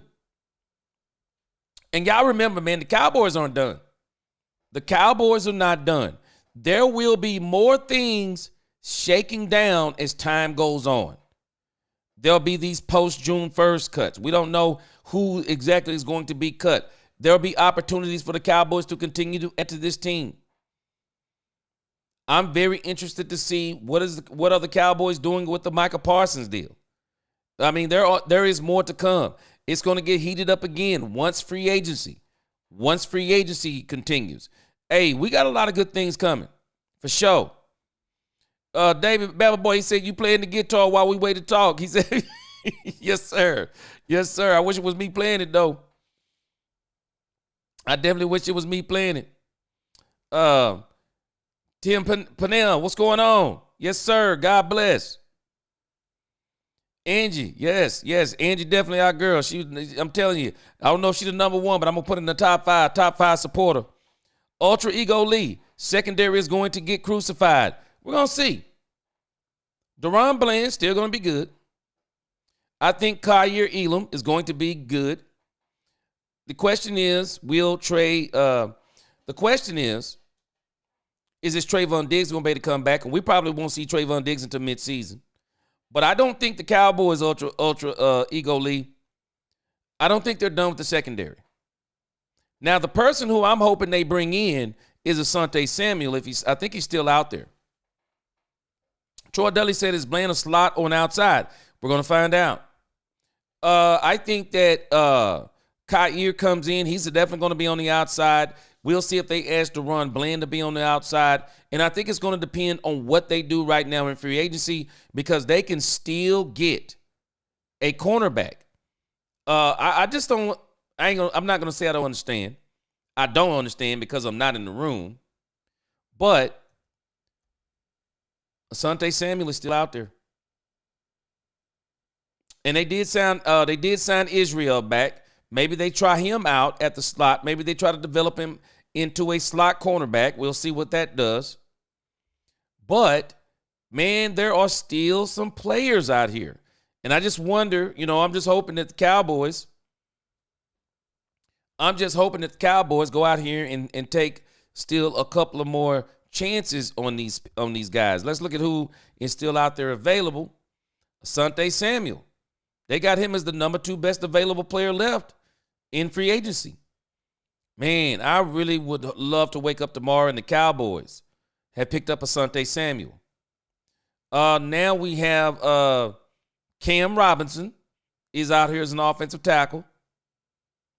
They said Robinson is viewed as a league average starting left tackle. That's an upgrade, but that's probably not happening because of Guyton. The Cowboys are definitely not bringing in Stephon Diggs, and I definitely wouldn't want that with the brother being here. But these are the 2 players right here that I would love for the Cowboys to bring in. I know people don't like it, but there is a reason. Of all the free agents left, Calais Campbell is in the top 10. The ranked 34 in Azeez Ojulari at 45, this is where they were in the 101. They're in the top 10 free agents left right now. I'm telling you, man, I got to bring in Calais Campbell for a cup of coffee. I got to bring in Azeez for a cup of coffee. I just got to do it. I just think they would be great additions for the Cowboys. Calais Campbell can play multiple positions. He could play edge. He could play tackle for you. I would bring in Calais Campbell. No doubt about it. Azeez, not as good on the run, but he's 25 years old, and he can collapse the pocket. He can get to the quarterback. I would love for the Cowboys to bring him in for a cup of coffee. With the coaching that we have right now, he may be able to do a little bit better. Man, let me tell y'all something. I know some of y'all going to disagree with me, and I don't mind y'all disagreeing with me. I would bring in Dante Fowler. Man, Dante Fowler got a chip on his shoulder. This dude is furious right now. This dude is anxious to prove. He is anxious to prove. He is better than what he's been given credit for. Now, somebody brought up a good point. They say that he is not as good in the run. I'd have to bring him in as a rotational piece. Why not? Bring him in as a rotational piece. Zadarius Smith from the Lions. Somebody tell me what you think. But it says here, it was surprising to see the Lions give up on Smith after he continued to push the pocket. But I think one of the issue is, it says right here, but he was still making a star salary. So I would love for the Cowboys to maybe kick the tires on him, bring him in and see what's up. Some of y'all don't like it, but Stephon Gilly is out there. I wouldn't mind bringing in Gilly to maybe help solidify us at cornerback. Rasul Douglas, not really sure about him. Now we got Cooper Kupp out here. Cooper Kupp and Keenan Allen. I would not mind seeing Keenan Allen in the slot for the Dallas Cowboys. See, a lot of people, even when they keep talking about Cooper Kupp, I think we're talking about Cooper Kupp in the wrong way. We don't need to be looking at Cooper Kupp as the number 2 receiver, as if the Cowboys are going to get Cooper Kupp and go in the draft and not get a wide receiver. I think regardless of who the Cowboys get as a veteran wide receiver, they're still going in the draft. Whether it be the 1 or the 2, they're going in the draft. I would love to bring in a Keenan Allen or a Cooper Kupp and see if they could play the slot for us. Why not? Put them in the slot. Put him in the slot. Put Mingo on the outside. Let's see. But even then, I think they're still going to go in the draft and get somebody. But if I'm the Cowboys, I'm looking for a deeper wide receiver room. Now, one of the things that I did here, one of the things that had Jerry Jones and Mike McCarthy at odds was the lack of use of Jonathan Mingo. They're saying Jerry didn't like that. Jerry was trying to impose without imposing, I guess. Get Jonathan Mingo involved. And one of the callers brought it up. They couldn't get the ball to Mingo for some reason. Why couldn't they get the ball to Mingo? What was the problem? Why couldn't they get it to Mingo? Well, one of the problems was Cooper Rush. People were trying to make Cooper Rush into a mythical unicorn. He's not a mythical unicorn. He doesn't have any velocity on the ball. He wasn't as good of a thrower as much as people were talking about a quick release. He don't put the ball on you. Guys got to be running wide open. He can put a couple of touch passes on you from time to time. Not consistent. We don't know what Mingo is going to be until we get Dak Prescott back healthy. But again, I would not be opposed to bringing in Keenan Allen or Cooper Kupp to go along with CeeDee Lamb. Because even though CeeDee Lamb would be the lead dog, I do think these two older receivers could help CeeDee Lamb even expand his game even more.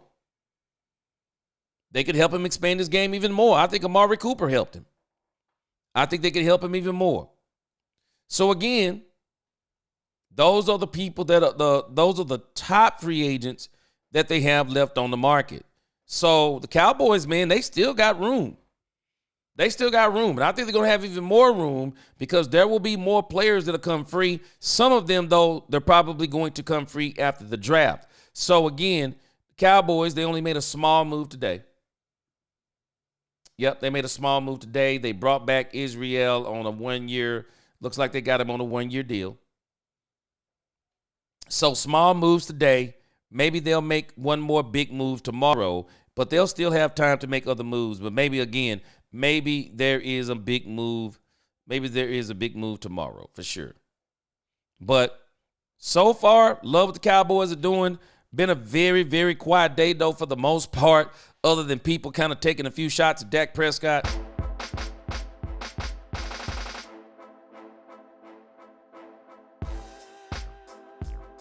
I got some stuff coming on Dak Prescott before the season starts, man. I think y'all going to enjoy. I'm not going to let the whole cat out of the bag, but I got a couple of things that I'm going to start doing that I hadn't seen anybody doing as far as the Dallas Cowboys go. And I'm not going to let anybody I'm not going to drop it right now. But when I do drop it, and one of the first pieces I'm going to drop is going to be on Kevontae Turpin, but I'm not going to tell you what kind of piece it's going to be, but it's going to be a powerful piece I'm getting ready to drop on Kevontae Turpin. I'm working on it right now. I mean, it's going to be beautiful. And I'm going to do some of this stuff on other Cowboys players too. But, man, I'm telling you, Cowboys are moving in the right direction. I like what they're doing. They're not making a lot of noise. Angie, that Rebel Chick's ice cold. See if, Ice Cold get a wrench. Oh, I got you. I got you, Ice Cold. I got a couple more of y'all too. Yes, sir. Yes, ma'am. I got you, Ice Cold. No doubt about it.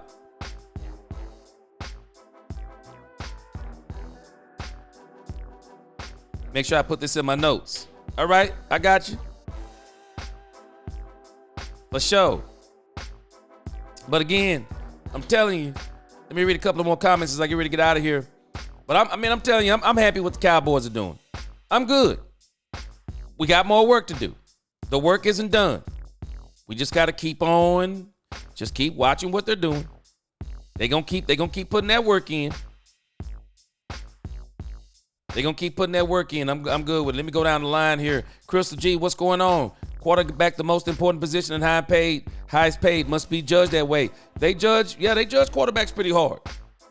But I do think the tide is turning, Crystal. The tide is turning that people are starting to realize. Even a quarterback like Josh Allen, because he's more talented than almost every quarterback out there, but he hasn't produced the results. And Stephen A is wrong. The bar is not playoff games. That is not the bar. Nobody remembers the quarterback winning the playoff games. They remember the quarterback that's winning the Super Bowls. Playoff games aren't good enough. Nobody's talking about Dan Fouts. Nobody talks about Dan Marino. Man, Jim Kelly went to 4 Super Bowls. Nobody talks about Jim Kelly. Nobody even talks about the losing quarterbacks rarely. Because if you were talking about losing quarterbacks, Jim Kelly would be at the top of the heap of losing quarterbacks. 4 Super Bowls in a row, an amazing feat. Problem is, he was the best quarterback probably in those Super Bowls. He just wasn't on the best team. Teams win Super Bowls. Teams win championships. This stuff for quarterbacks winning championships is overblown. It's overblown. It is.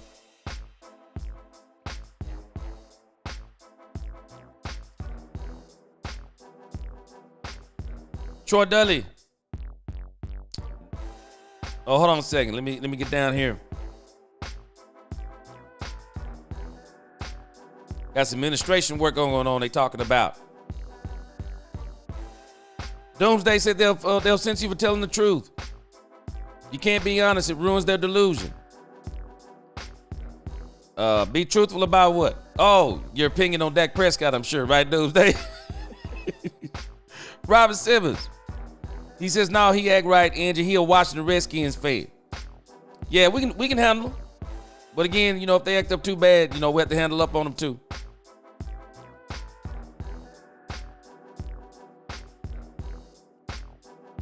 But again, I'm telling you, we're going to be all right, guys. We're doing well. And again, we're going to get the best 3 years out of Dak Prescott.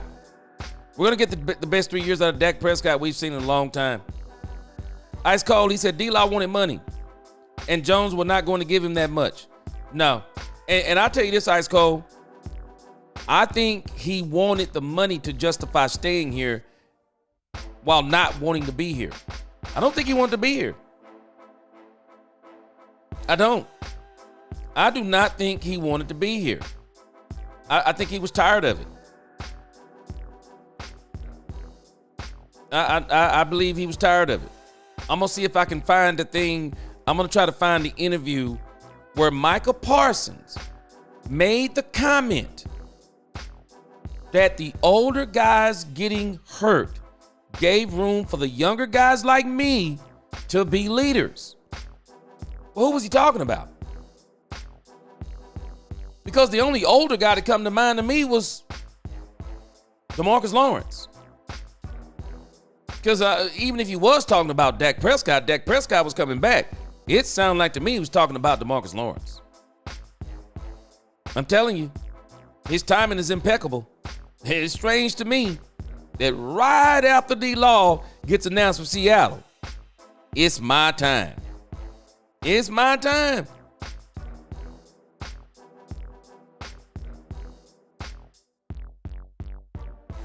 D-Law said getting the money he has and then talking trash is rich. Hey, I don't think he wanted to be with the Cowboys no more. KC, I'm with you. Dallas is building depth with these moves, and one thing I noticed is they have pedigree. Former first-rounders backing up starters. Would you rather have Baker Mayfield backing up Dak or Cooper Rush? Whoa, that's deep. Yes, sir. You know what, KC? If Jameis Winston wasn't a turnover machine, I wouldn't be opposed to the Cowboys bringing in Jameis, but Jameis is a turnover machine. Jameis did pretty good for the Cleveland Browns as a backup, but the moment that joker became the starter, we saw some of that same old stuff. Freddie says, no part of the boys' fan base is toxic, is not toxic because the boys' owner They toxic because they are winners. Fair weather bandwagon jump and support the boys only when they are good. Yep. I want to know what's going to happen when Dak turns around and be successful. Will people turn around and start? I wonder if people are going to start apologizing about Dak Prescott. But I'm pretty sure once they put a team around Dak Prescott, the same people who hate on Dak Prescott will say it wasn't because of him. Art says, don't put Booth on the field. Man, I'm going to tell you, there may be some casualties with some of these players the Cowboys have. I don't know. Andrew Booth, Damone, what is his name? Damone Clark. Hey, man, they may be biting the dust. They might be biting the dust. Angie said, I'm not cooking tonight. I'm tired. I got some Raisin Canes on my way home. Yeah, I know that feeling.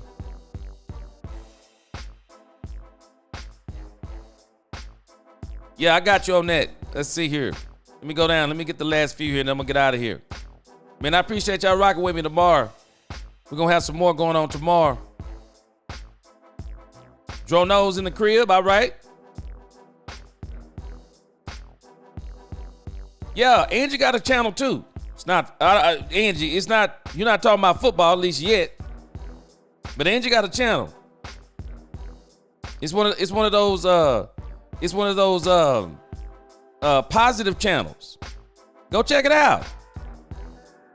It's good. Go check it out. Fred Allen. What's going on, G? What's going on, Fred Allen? Jackie, Stephen A. Talk, but you don't want the smoke. You know, it's funny to me because I'm telling you, them jokers, Dak Prescott, they'll never get an interview with Dak Prescott. Yeah, Jared Thomas, we're going to have a call-in portion. That's one of the things we're going to definitely add to the show as we keep going. We're going to add that every week. Tank think he was great. I mean, he only had digit sacks twice. Man, that boy. Hey, Curtis, I ain't mad at him. He got his bag. But I'm glad Dallas didn't pay him. That was too good. That was too much. That was too much. Man. But again, I hope he do what he do. I hope he do what he do. Jackie said, was Stephen A. any good at basketball? He said he was until they went back and checked the tape. Tucker was terrible. KC said, facts with Jameis. He need his contacts in. Man, I'm telling you, that dude there, I would not mind him being a backup. But boy, he is man, this dude is a turnover machine. Man, King Blood. Hey, if Dak is successful, there's a few haters I'm not letting celebrate with us. Man, when the Cowboys break this thing wide open in 2026, boy, man, I'm gonna have to pray that year. Cause I'm gonna be the biggest troll, boy. I might be on all kinds of people's pages clowning. Yeah, Ice Cold said, James Winston love crab legs more than football playbooks. Ice Cold, let me tell you something. Jameis Winston has a career in television. Have you checked out this dude TikToks? Man, this dude is so funny, man. This dude is so funny. He can leave football right now, and Jameis is gonna make money on social media. I guarantee you the moment he's done with football, somebody's going to hire him on the network. He funny. Should Midnight, what's going on? He said, me and some fans in the fan base apologize about being wrong about the Q. In the words of Ocho Cinco, child, please. Oh, yeah. Yep. They're going to say that got carried the moment they win. Angie said, I'm shy. She said, don't tell them that. No, Angie, we got to get you in on this. Yeah. D-Law trashed the Cowboys because he didn't get another contract. He was part of the problem. Kitty boy. He didn't want to be here. He did not want to be here. And that last year, I knew it. I kept saying it. I knew he was never touching the field again for the Cowboys. Every week they kept saying, yeah, he might play this week. I knew he wasn't playing. He said, I'm not going out like that. He said, I plan to play after the Dallas Cowboys. And so what he did was he got healthy because he knew what he was doing. Dro knows. Appreciate that super chat. He said, I'm late. Yes, sir, but we're going to be back on tomorrow. And I'm gonna get me some sleep, man. Wednesday's a pretty busy day for me. But boy, I'm gonna get back at it tomorrow hard. So I'm gonna do 2 shows tomorrow again. I'm gonna do 2 shows, and I'm gonna try to get in at around 11 and 4. But I'm gonna get it in tomorrow. Hopefully we have some action going on. Yeah, hopefully we have some action going on. But in the meanwhile, I got some good video topics that I'll be releasing in between then for y'all's entertainment. Jackie, that boy Jameis is entertaining, isn't he? That dude is funny. He is beyond funny, I'm telling you. Yeah, D-Law wanted the money. And also, I don't think he wanted to be with the Cowboys. And that's the reason why he came like he did. Damon said, I need that blue watch. I support. Thanks for the great. Yes, sir, man. I appreciate it. The show. D-Law said he was tired after the Green Bay game. That's it. That's it. And I think that rubbed players the wrong way. Stephon Gilmore hadn't even been here, and that rubbed Stephon Gilmore the wrong way. Yeah. Hey, Angie, go on give him that address. I'm gonna have to put you on one day. I'm gonna have to put your page up one day. All right, guys, I'm gonna get out of here. But again, I appreciate y'all rocking with me. Man, I'm gonna get some sleep, do some videos, get some sleep, drop some videos tonight. Man, I will be ready. I will be ready tomorrow, but we're gonna be full speed all day long. We're gonna do some long shows at 11 o'clock and 4 o'clock. Hopefully the Cowboys are getting busier tomorrow, and they make some more pickups. Man, I'm telling you, I'm gonna make my predictions. Things that I would not surprise me tomorrow if they happened. Asante Samuel, Cooper Kupp, and I think I'm gonna leave it at those 2. I will not be surprised Asante Samuel and Cooper Kupp tomorrow.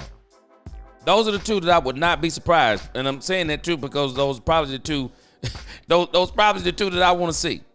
But again, appreciate y'all. See you tomorrow at 11 o'clock. I'm going to go ahead and put the graphic up now so everybody can be ready and be waiting. All right, guys, until the next time, let's talk Cowboys. We talk facts. Peace.